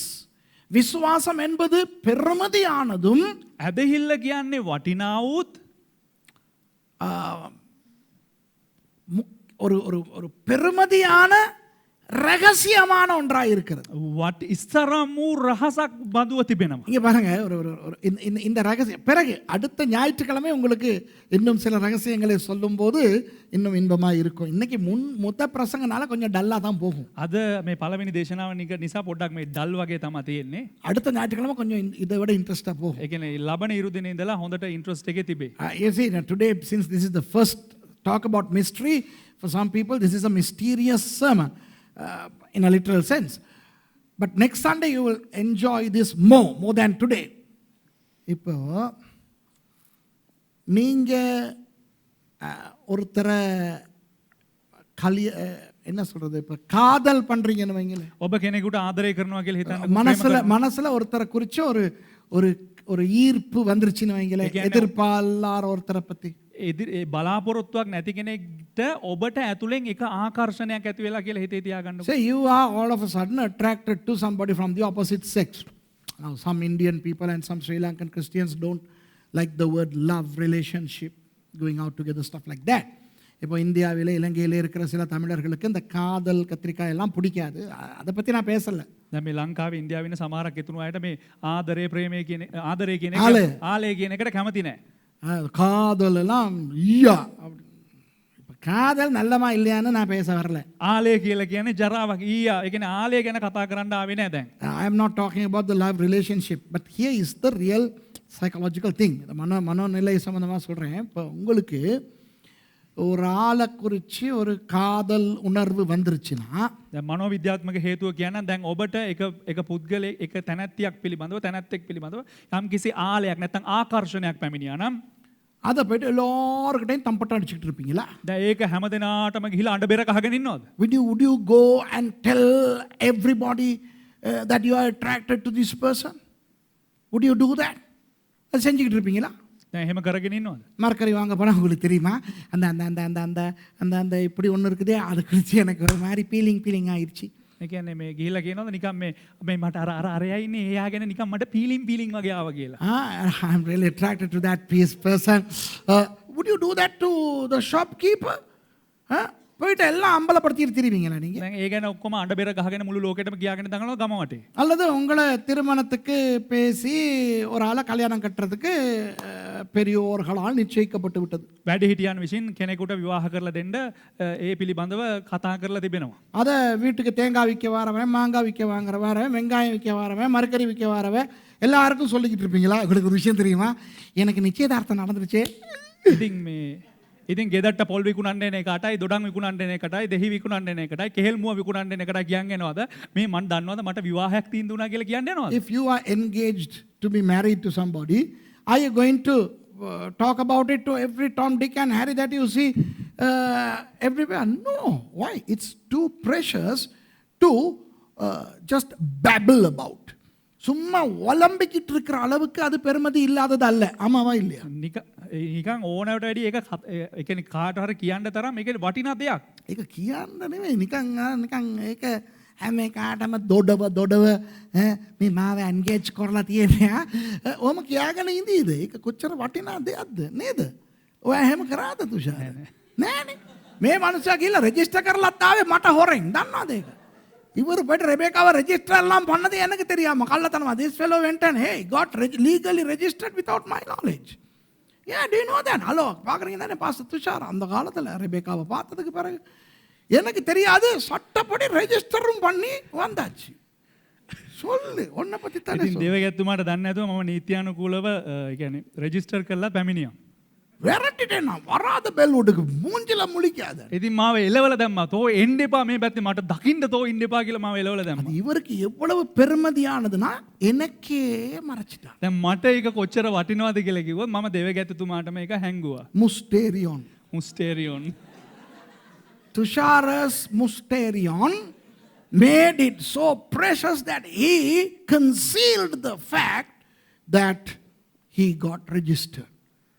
I chased him away. I said, never come to Bellwood. நான் சொன்னேன் மவனே நீ ரோட்ல நீ என்ன கண்டாலும் நான் உன்னைய காண்றதுக்கு முத ஒதுங்கி ஒளிஞ்சிரணும். ඉතින් මට කිව්වා තෝ මාව දැක්කොත් එහෙම පාරේ මම තෝව දකින්න කලින් තෝ කොහේ හරි ගිහලා හැංගිලා ඉන්න ඕන කියලා. Before I see you if you see me on the road, before I see you better go and hide.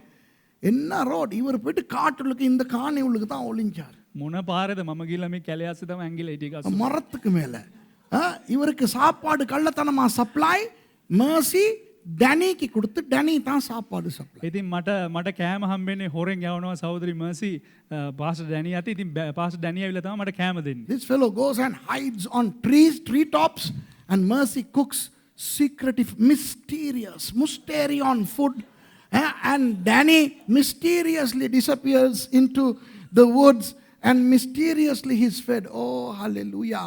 A raven for Elijah, Danny for Tushar. இல்லைங்கதா? சாரி பாத் விதவையை போல மர்சியும் ஒரு காகத்தை போல டேனியும் துஷாரை போஷித்தார்கள். ඉතින් සාරිපාත් වැන්දපු වගේ සහෝදරි මර්සිත් ඒ වගේම කපුටෙක් වගේ පාස්ටර් ඩැනිත් මාව පෝෂණය කරා.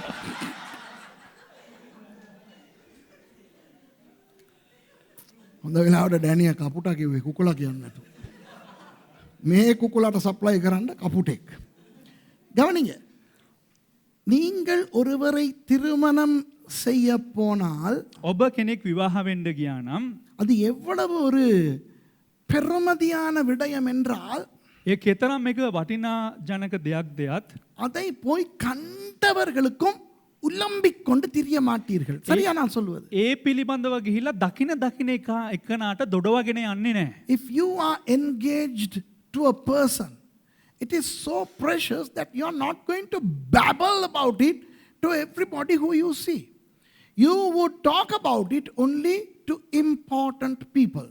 முக்கியமானவர்களுக்கு மட்டும் தான் அதை நீங்கள் பகிர்ந்து கொள்வீர்கள். ஆமாவா இல்லையா? ඉතින් ඒ පිළිබඳව බෙදා ගන්න යන්නේ ඔබට වැදගත් වෙන්නව පුද්ගලයන්ට පමණයි. එහෙම නෙවෙයිද? அப்போ கிறிஸ்தவம் என்பது மணவாளனான கிறிஸ்துவானவருக்கு ஒரு மணவாட்டியாக நாம் நிச்சயிக்கப்படுகிறோம். ඒ කියන්නේ ක්‍රිස්තියානි කාරකමය අනුව මනමාලයා වූ යේසුස් වහන්සේට මනාලියක්ව තීන්දු කරනු ලැබීම. Christianity is being betrothed to the bridegroom Jesus. So Christians are in a betrothed relationship with Jesus. கிறிஸ்தவர்கள் மணவாளனாகிய இயேசு கிறிஸ்துவுக்கு நிச்சயிக்கப்பட்ட மணவாட்டிகளாய் இருக்கிறோம். ඉතින් කිත්තුනුවෝ කියලා කියන්නේ මනමාලයා වුණා වූ යේසුස් වහන්සේට තීන්දු කරනු ලැබූ මනාලියන් වශයෙන් සිටිනවා. இதற்கு பெயர் தான் விசுவாசம். මෙයට නම තමා ඇදහිල්ල කියලා කියන්නේ. That is what is called faith. By faith we are saved. விசுவாசத்தை கொண்டு ரட்சிக்கப்பட்டோம். ඇදහිල්ල කරුණු කොටගෙන නිමිති කොටගෙන අපි ගැලවීම ලබා இப்ப සිටිනවා. மரக்கறி வாங்குறவங்கிட்ட போயிட்டு දැන් එළවලු ගන්න ගිහිල්ලා நான் ஒரு கிறிஸ்டியன். මම ක්‍රිස්තියානිකාරයෙක්. போலீஸ்காரங்கிட்ட போயிட்டு පොලිස් කාර්යාගාවට ගිහිල්ලා நான் ஒரு கிறிஸ்டியன். මම එක ක්‍රිස්තියානිකාරයෙක්. You say I am a Christian to the vegetable vendor. You say I am a Christian to the cop who stops you for speeding. போலீஸ்காரன் நிப்பாட்டும். அவனை நீ 50ல வர வேண்டிய இடத்துல 70க்கு வந்து போலீஸ்காரன் பிடிச்சிட்டான். நீ ஒரு கிரிமினல். ඒ කියන්නේ පොලිස්කාරයා එකපාරට අල්ලනවා 50ට යන්න ඕන තැනට මේක 80ට විතර ගියාට පස්සේ පොලිස්කාරයා නවත්තලා අල්ලනවා. ඇයි කිව්වොත් උඹ අපරාධකාරයෙක්. நான் ஒரு பாஸ்டர். මම එක පාස්ටර්. வெக்கம் இல்லையா? විලි ලැජ්ජාවේ බෑ. When a cop catches you for speeding, many pastors, they stop the vehicle and go to the cop and say, I am a pastor. Aren't you ashamed? Aren't you ashamed that being a pastor, you did something bad and you are trying to escape because you are a BLOODY pastor? விளங்குதா? நீங்க ஒரு தப்பு பண்ணிட்டு ඔබ එක වැරද්දක් කරලා இப்ப நீங்க பெரிய பாஸ்டர்னால அந்த அந்த தப்புறதுக்கு பாக்குறது வெக்கம் இல்லையா? හැබැයි ඔබ ලොකු පාස්ටර් කෙනෙක් නිසා ඒකෙන් බේරෙන්න බනවා. විලි ලැජ්ජාවක් නෙවෙයිද මේක? தேங்காய் விக்கிறவங்கிட்ட පොල් විකුණන එකකට පොල් විකුණන එකනකට ගිහිල්ලා நான் ஒரு கிறிஸ்டியன் குறைச்சி தரீங்களா? මම එක ක්‍රිස්තියානිකාරයෙක් අඩු කරලා දෙනවද? The coconut vendor, I am a Christian, can you give me a discount? I am a pastor, can you give me a discount? நான் ஒரு பாஸ்டர், எனக்கு டிஸ்கவுண்ட் தாரியா? මම පාස්ටර් කෙනෙක් ඒ නිසා මට ඩිස්කවුන්ට් එකක් දෙනවද? ஏஆர் டிக்கெட்ஸ் புக் பண்ணும்போது பாஸ்டர்ஸ்க்கு டிஸ்கவுண்ட் இருக்கா? ஏன் பிச்சைக்காரனா நீ? මේ ගුවන් ප්‍රවේශ පත්‍ර වෙන් කරනකොට මේ පාස්ටර්ලාට කියලා වෙනම මේ ඩිස්කවුන්ට් එකක් තියෙනවද? ඇයි ඔබ හිඟන්නේද? When you book air tickets, is there a special discount for pastors? Are you a beggar? விளங்குதா? கிறிஸ்தவர்கள் தங்களுடைய விசுவாசத்தை அது ஒரு ரகசியமாய் பேணாமல் අම්බලப்படுத்துகிறார்கள் கேவலமான முறையில். කිතුනෝ තමන්ගේ ක්‍රිස්තියානිකාරකම නැත්තම් ඇදහිල්ල රැකගන්න නැතු ලෝකේ ඉස්සරහා ඒක ප්‍රසිද්ධ කරලා ඒක විනාශ කරගන්නවා. Christians are not maintaining their faith as a precious secret, a mystery, but advertising it as something. The way they dress, the way they carry the Bible, they want to just exhibit their faith. சில பேர் தாங்கள் உடுத்துக்கிற முறையிலே සමහරක් අය තමන් මේ අඳින පළඳින විදිහෙන් பைபிளை தூக்கிட்டு போற விதத்துல බයිබලේ අරගෙන යන විදිහෙන් உலகத்துக்கே பிரசித்தம் பண்ண விரும்புறாங்க தாங்க கிறிஸ்தவங்க. ලෝකයට ප්‍රචාරය කරන්න කැමති වෙනවා තමා එක ක්‍රිස්තියානිකාරයෙක්. மார்க்கெட்டுக்கு கீரை வாங்க போறது இப்படி. මේ මාකට් එකට යනවා එළවලු ගන්න මෙහෙම තමයි යන්නේ. ஸ்தோத்திரம் ஸ்தோத்திரம் ஸ்தோத்திரம். இந்த பொங்கனாங்கண்ணி என்ன வேலை சிஸ்டர்? නේ සුති වේවා අර පිපිඤ්ඤා කීයේද sister? Oh, how much is that spinach sister? Hallelujah, hallelujah. 13 ரூபா. 13යි. நான் சர்ச்சில் இருக்கிறேன், டிஸ்கவுண்ட் தர முடியுமா? මම චර්ච් එකේ ඉන්න පොඩ්ඩක් අඩු කරලා දෙන්නවද? கர்த்தர் உங்களை ஆசீர்வதிப்பார். ස්වාමින් වහන්සේ ඔබව ආශිර්වාද කරනවා. Yeah. මිලි චී Can you see that? இது வலிக்கணும். මේක රිදෙන්න ඕන. ஒரு ஒரு ஒரு பெருமதியானது இந்த விசுவாசம். ඇදහිල්ල කියලා කියන්නේ ඉතා වටිනා උදයක්. Faith is so valuable that it is mysterious. அது ஒரு ரகசியம். ඒක රහසක්. அவன் வந்து கேட்கணும். එක් එක්කන ඇවිල්ලා අහන්න ඕන. என்ன உண்டு வாழ்க்கையில பெரிய மாற்றம் இருக்கே ஏன்னு அவன் கேட்கணும். ඔබගේ ජීවිතේ හරි වෙනසක් තිබෙනවානේ මොකක්ද ඒ කියලා පුද්ගලයා ඇවිල්ලා අහන්න ඕන. நம்மால் போயிட்டு என் வாழ்க்கை மாறிடுச்சு, என் வாழ்க்கை மாறிடுச்சு, என் வாழ்க்கை மாறி அவனுக்கு தெரியுதே இல்ல மாறணும். අපේ අය ගිහිල්ලා මොනවද කරන්නේ? මගේ ජීවිතේ වෙනස් වුණා, මගේ ජීවිතේ වෙනස් වුණා, මගේ ජීවිතේ වෙනස් වුණා. ඌට පේන්නේම නැහැ මගේ ජීවිතේ වෙනස් වෙලා කියලා. கேட்டா சாட்சி சொல்றேன். ඇහුවනම් කියනවා ඒක තමයි සාක්ෂි කියන විදිහ. Many Christians would like to go and tell everybody, my life is changed. I am a changed person. முன்பு எனக்கு இல்லாத சமாதானம் இப்பொழுது எனக்கு இருக்கிறது. මට ඉස්සරලා නැති සමාදානයක් දැන් තිබෙනවා. People go out and tell others, I have the peace that surpasses all understanding, which I never had before. Now I come home and see. வீட்டுக்கு வந்து பாரு இவன் விட்டு சமாதானம். ගෙදර ඇවිල්ලා බලන්න ඕන මේකගේ සමාදානය. பொண்டாட்டி கிட்ட தேத்தனி கேட்கிற விதத்துல தெரியும் இவனுக்கு சமாதானம் இருக்கா இல்லாட்டி பேய் இருக்கா. ඒ කියන්නේ භාර්යාවකින් අහන්න ඕන ඇවිල්ලා කොහොමද මේකගේ සමාදානය කියලා. එතකොට දැනගන්න පුළුවන් සමාදානයේද යකෙක්ද ඉන්නේ කියලා. கேட்டா சொல்றது நான் சாட்சி சொன்ன போனேன். ඇහුවනම් කියන මම සාක්ෂි කියන්න ගියා. They are trying to be a witness. Hey, don't make your faith cheap. உங்களுடைய விசுவாசத்தை சும்மா சீப் ஆக்கிறாதீங்க. ඔබේ ඇදහිල්ල ඒ එක පහත් දෙයක් බවට පත් කරන්න එපා. அந்த விசுவாசத்தின் ரகசியத்தை சுத்த மனசாட்சியிலே காத்துக்கொள்ள வேண்டும். ඒ ඇදහිල්ල පිරිසුදු භාවයෙන් රැකගත යුතුයි. The secret, ඇදහිල්ලේ අභිරහස. The faith which is a mystery should be protected with a clean conscience. விளங்குதா உங்களுக்கு? වැටහෙනවද ඔබලට? ஒரு ஒரு ஒரு உதாரணத்தை சொல்றேன்னா, එක උදාහරණයක් මම කියන්නම්. ஒரு கொஞ்ச நாள் ஒருத்தர் ஒரு சிலர் தடுமாறிக்கிட்டு இருக்காங்க, நீங்க யாரு அப்படின்ட்டு. තලවත්වේ කතාවක් මම කියන්නේ අර කඩේ. ඔයා කියන්න මම කියන එක විතරක් කියන්න. ටික දවසක් මේ කට්ටියක් ඇවිල්ලා ඔයා කවුද කියලා මේ දැනගන්න මේ දඟලගෙන ඉන්නවා. எங்களுடைய பசங்க இவங்கெல்லாம் யாரு? දැන් අපේ ළමයි කවුද මේ අය කවුද කියලා මේ මිනිසුන්ට හරි කුතුහලයක්. அப்ப நானும் சொல்லவே இல்லை. ඉතින් මමත් අන්තිම වෙනකල් කියාව්වේ නැහැ. I never told those people who they were asking, who are those white fellows? Who are those boys here? They are working. And I asked them, what have you noticed? நீங்க என்ன கவனிக்கிறீங்கன்னு கேட்டேன். ඉතින් මම ඇහුවා ඒ අයගෙන් මොනවද ඔබට දකින්න පුළුවන් කියලා. அப்போ நல்ல நல்ல சில விஷயங்களை சொல்றாங்க. ඉතින් ඒ අය හොඳ ප්‍රතිචාර දක්වනවා. அப்போ என்னல என்ன காண்றீங்கன்னு கேட்டேன். දැන් මේ මගෙන් මොනවද ඔකට දකින්නේ කියලා ඇහුවාම நல்ல நல்ல விஷயம்லாம் சொல்றான். කියන හොඳ දේවල් එකට කියනවා. எனக்கு தோணுச்சு இதெல்லாம் போய்ட்டு மேர்சி கிட்ட சொல்லேன் அப்படின்ட்டு.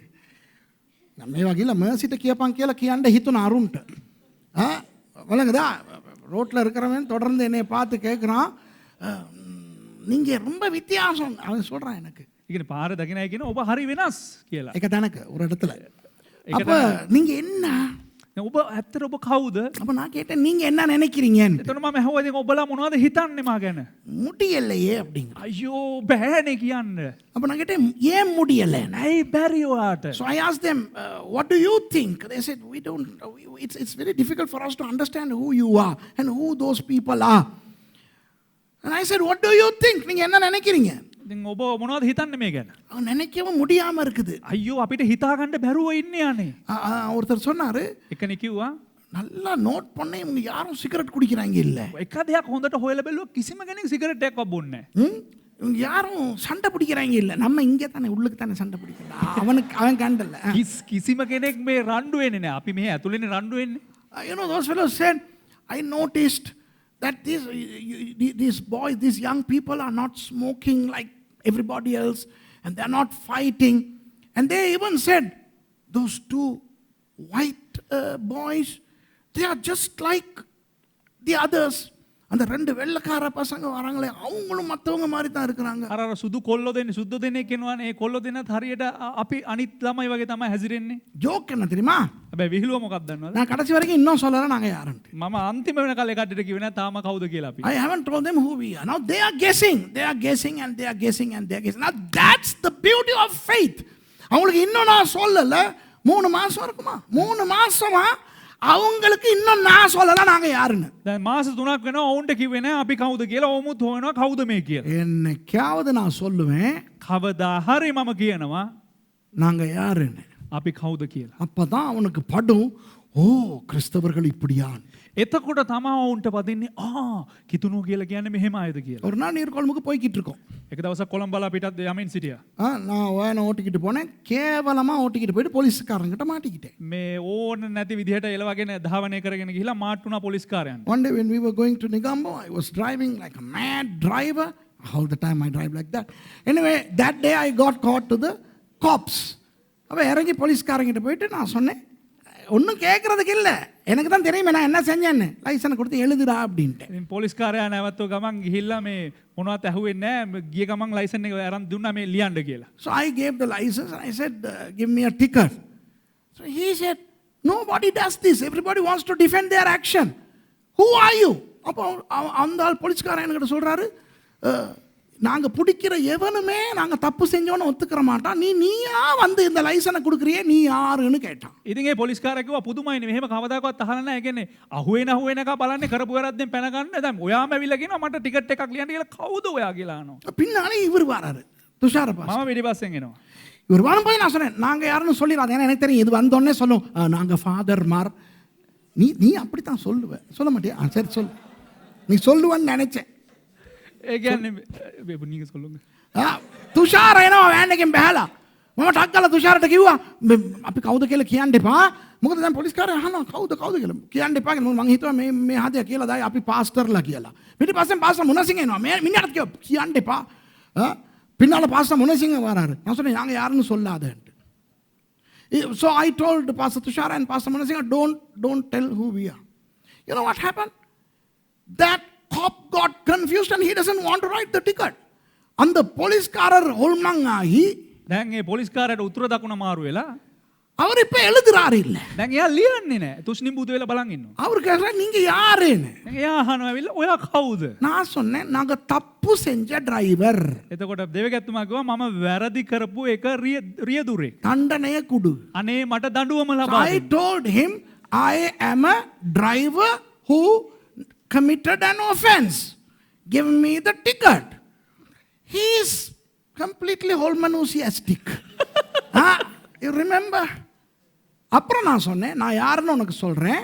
එතකොට මම කිව්වා මම කවුද කියලා ඔයාට කියන්න. முதல்ல டிக்கெட் எழுது. ඉස්සරලාම මට මේ දඩකොලේ ලියන්න. அப்புறம் சொல்றேன். ඊට පස්සේ මං කියන්න. So I told him first write the ticket and then after that I'll tell you. Then he wrote the ticket. அவர் டிக்கெட்டை எழுதினார். அதுக்கு பிறகு நான் சொன்னேன். ඊට පස්සේ යා දඩකොලේ ලිව්වා. දඩකොලේ ලිව්වට පස්සේ කිව්වා சொல்றதுக்கு வெக்கம்.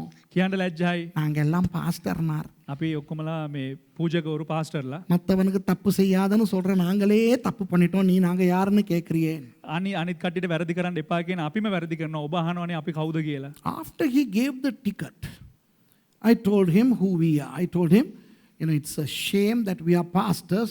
We are teaching others to behave and look how I drove. You know what happened? Those two cops gave us a lot of respect. No? அந்த ரெண்டு போலீஸ்காரங்களும் எங்களுக்கு ரொம்ப கௌரவம் கொடுத்து ஃபோட்டோ எல்லாம் எடுத்துக்கிட்டாங்க தானே. ஃபோட்டோ எல்லாம் எடுத்துக்கிட்டு டெலிஃபோன் நம்பர் எல்லாம் வாங்கிக்கிட்டு ரொம்ப அவங்களுக்கு ஆவி ஆத்மா சர்ற இடம் மாதிரி போயிடுச்சு. ඉතින් දැන් ඒ පොලිස්කාරන්ට කතාව කිව්වට පස්සේ ඒ කට්ටිය මොනවද කරාවේ? ෆොටෝ අරගෙන ටෙලිෆෝන් නම්බර් අරගෙන ඒ කට්ටියට ආත්මේ ශරීරයේ ප්‍රාණය මාරු වෙලා හිතා ගන්න බැරුව ඒ කට්ටිය එතන එම ස්ථානේ சரி, හිටියා. இந்த கதையை ஏன் சொல்லுகிறேன்? දැන් මේ කතාව ඇයි කියන්නේ? Why am I saying this? Listen. This is the important story, okay? இதனுடைய முக்கியத்துவத்தை சொல்லுகிறேன். මේකේ වැදගත්කම කියන්න. இறங்கி போன உடனேயே நான் அவர்களுக்கு நான் ஒரு கிறிஸ்தவன், நான் ஒரு பாஸ்டர் என்று சொன்னால், වාහනේ බැහැලා ගිය ගමන් මම එක ක්‍රිස්තියානිකාරයෙක් මම කිතුණු පූජකයෙක් කියලා කිව්වනම් நீ எல்லாம் ஒரு பாஸ்டர் பார் ஓட்டிக்கிட்டு வந்த மாதிரி என்று அந்த ஊழியக்காரத்தனத்துக்கும் என்னுடைய கிறிஸ்தவத்துக்கும் அவமானம் வந்திருக்கும். එහෙම එතකොට ඇතුලෙන් ඒ පුද්ගලයා කියන්න පුළුවන් උඹත් එක්ක පූජකෙක් උඹත් එක්ක ක්‍රිස්තියානිකාරයෙක් කියන්නා වූ අවමානය පැමිණෙන්න පුළුවන්. If I was stopped and if immediately I went and told him that I am a Christian and I am a pastor, he would have completely dishonored my faith and my profession. But by not revealing my identity, by the time it was revealed, it brought honor to that faith. ஆனால் முதலில் நான் அதை சொல்லாமல் නමුත් ඉස්සෙල්ලා මම ඒ දේ කියන්නේ නැතුව அவருடைய பலவந்தத்தின்படி நான் என்னுடைய விசுவாசத்தை காட்ட போனபடினால் ඔහුගේ බල කිරීම මත මගේ ඇදහිල්ල මම පෙන්눔 කරන්න ගිය නිසා அந்த விசுவாசத்தை குறித்தும் எங்களுடைய ஊழியத்தை குறித்தும் ஒரு மதிப்பு அவரிடத்தில் உருவாகியது. ඒ ඇදහිල්ල පිළිබඳවත් අපේ සේවය පිළිබඳවත් එක වටිනාකමක් ඔවුන් තුළ ඇති වෙනවා. அன்பானவர்களே, பிறர் உங்களிடத்திலே வந்து கேட்க வேண்டும், ஏன் நீங்கள் வித்தியாசமாய் இருக்கிறீர்கள் என்று. ප්‍රේමාන්තයනි පිටස්තර අය ඇවිල්ලා අහන්න අවශ්‍යයි ඔබගෙන් ඇයි ඔබ වෙනස් පුද්ගලයෙක් වශයෙන් සිටින්නේ කියලා. Outsiders should come and ask you, why are you different?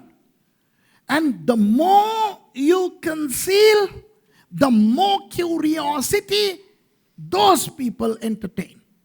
நீங்கள் அதை மறைக்க மறைக்க அவர்களுக்குள்ளே அந்த ஆர்வம் அதிகமாகும். ඔබ ඒ දේ ඇතුලේ සංගවන්න ඒකේ දැන ගැනීම ආශාව ඔවුන්ට අධික වෙනවා. அதுதான் சாட்சி. එය තමයි සාක්ෂි කියලා කියන්නේ. That is called witnessing. And by the time you divulge your faith is seen by them as a valuable, precious element. நீங்கள் கடைசியில் உங்கள் விசுவாசத்தை அவர்களுக்கு பிரகடனப்படுத்தும் பொழுது ඔබ අවසානයේ ඔබේ ඇදහිල්ල ඔවුන්ට ප්‍රකාශ කරන අවස්ථාවේදී அதனுடைய முக்கியத்துவம் தெரிய ஆரம்பிக்கும். එහි වටිනාකම ඔවුන්ට වැටහෙන්න යනවා. இயேசுவானவரிடத்திலிருந்து வந்து கேட்கிறார்கள், යේසුස් වහන්සේගෙන් ඇවිත් අහනවා எந்த அதிகாரத்தில் இதை செய்கிறாய்? මොන ආධිපත්‍යෙන්ද මේ දේ කරන්න කියලා. பாஞ்சிக்கிட்டு சொல்லல, நான் தான் தேவனுடைய குமாரன். පැනගෙන කිව්වේ නෑ මම තමයි දේව පුත්‍රයා කියලා. When Jesus was confronted by authorities, hey, by what right are you doing this? Jesus didn't say, well, do you know who I am? I'm the Son of God. No. He said, I won't tell you. நான் சொல்ல மாட்டேன் அப்படின்னார். නෑ මම කියන්නේ නෑ කියලා කිව්වා. நம்ம ஆக்கள் அப்படி இல்லை. மரக்கறி விற்கிறவனுக்கு, மீன் விற்கிறவனுக்கு, போலீஸ்காரனுக்கு, அரசியல்வாதிக்கு எல்லாத்துக்கும் போயிட்டு நான் கிறிஸ்தவன், நான் பாஸ்டர், நான் ஊழியக்காரன் அப்படின்னு சொல்லியே අවමානමයි පෝ. හැබැයි අපේ අය එහෙම නෙමෙයි. අපේ අය මොනවද කරන්නේ? දේශපාලඥයා ගාවට, පොල් විකුණ එක්කනට, එළවලු කාර්යයා ගාවට, මාළු කාර්යයා ගාවට පාරින් හිඟන්නට හැම එක්කනටම තමන් කවුද කියලා විනාශ වෙලා යනවා. And many Christians, they just want to exhibit their faith like stuff that is sold at the pavement. இப்ப விளங்குதா உங்களுக்கு? දැන් ඔයාලට වැටහෙනවද? சாட்சியாய் வாழ வேண்டாம் என்று நான் சொல்லவில்லை, சரியா? සාක්ෂි ප්‍රකාශ කරන්න නැතුව ජීවත් වෙන්න එපා කියලා මං කිව්වේ නෑ. සාක්ෂිකාරයෝ හැටියට ජීවත් වෙන්න එපා කියලා නෙමෙයි මං කියන්නේ. කවුරු හරි ඇහුවා නම් ඔයා ක්‍රිස්තියානිද කියලා නෑ කියලා කියලා නෙමෙයි මං කියන්නේ. நீ கிறிஸ்தவனா என்று கேட்டால் இல்லை என்று சொல்ல என்று நான் சொல்லவில்லை. ஆனால் உன் விசுவாசம் ஒரு ரகசியம். அதை பேணி பாதுகாத்து தேவைப்படும் போது மாத்திரம் வெளியிட வேண்டும். නම ඔබේ ක්‍රිස්තියානිකාම කාරකම කියන ඇදහිල්ලක්. ඒ ඇදහිල්ල ඔබ සුරක්ෂිත කොට තබාගෙන එය ගවේෂණය කරන අයට තමයි ප්‍රකාශ කරන්න අවශ්‍ය වටිනාකම. Your faith is a mystery. So don't exhibit something mysterious. And finally I'm telling you, faith is a mystery. So even you who profess faith will not understand the entirety of faith. விசுவாசிகளான உங்களுக்கே விசுவாசத்தின் பூரணம் புரியாது. ඇදහිලිවන්තයන් වන අපිටම නැත්තම් ඔබලාටම ඇදහිල්ලත්වේ සම්පූර්ණත්වය පරිපූර්ණත්වය වැටහෙන්නේ නැහැ. உங்களுக்கு விசுவாசம் என்பது எந்த அளவுக்கு புரிகிறதோ அந்த அளவு போதும். ඔබට කෙතරම් දුරට ඇදහිල්ල ගැන වැටහෙනවද ඒ තරම් දුරට ඇති. அதை பேணி பாதுகாத்துக் கொள்ளுங்கள். එය රැක බලා ගත යුතුයි. விசுவாசம் என்பது ரகசியம். ඇදහිල්ල කියලා කියන්නේ ඒක අභිරහසක්. How much of faith you know, retain that and protect it and maintain it preciously, because that's more than enough. எழுந்திருந்து ஜெபம் பண்ணி முடிப்போம். අපි නැගී සිට යාඥා කොට හමාර කරමු. அடுத்த ஞாயிற்றுக்கிழமை நான் 4வது விஷயத்திலிருந்து வரப்போறேன். ලබන ඉරු දින 4 වෙනි කොටසේ ඉඳලා මම පටන් ගන්න යනවා. Next Sunday I'm going to take you from point number 4. ஜெபம் பண்ணி முடிப்போமா? අපි යාඥා කරලා හමාර කරමුද?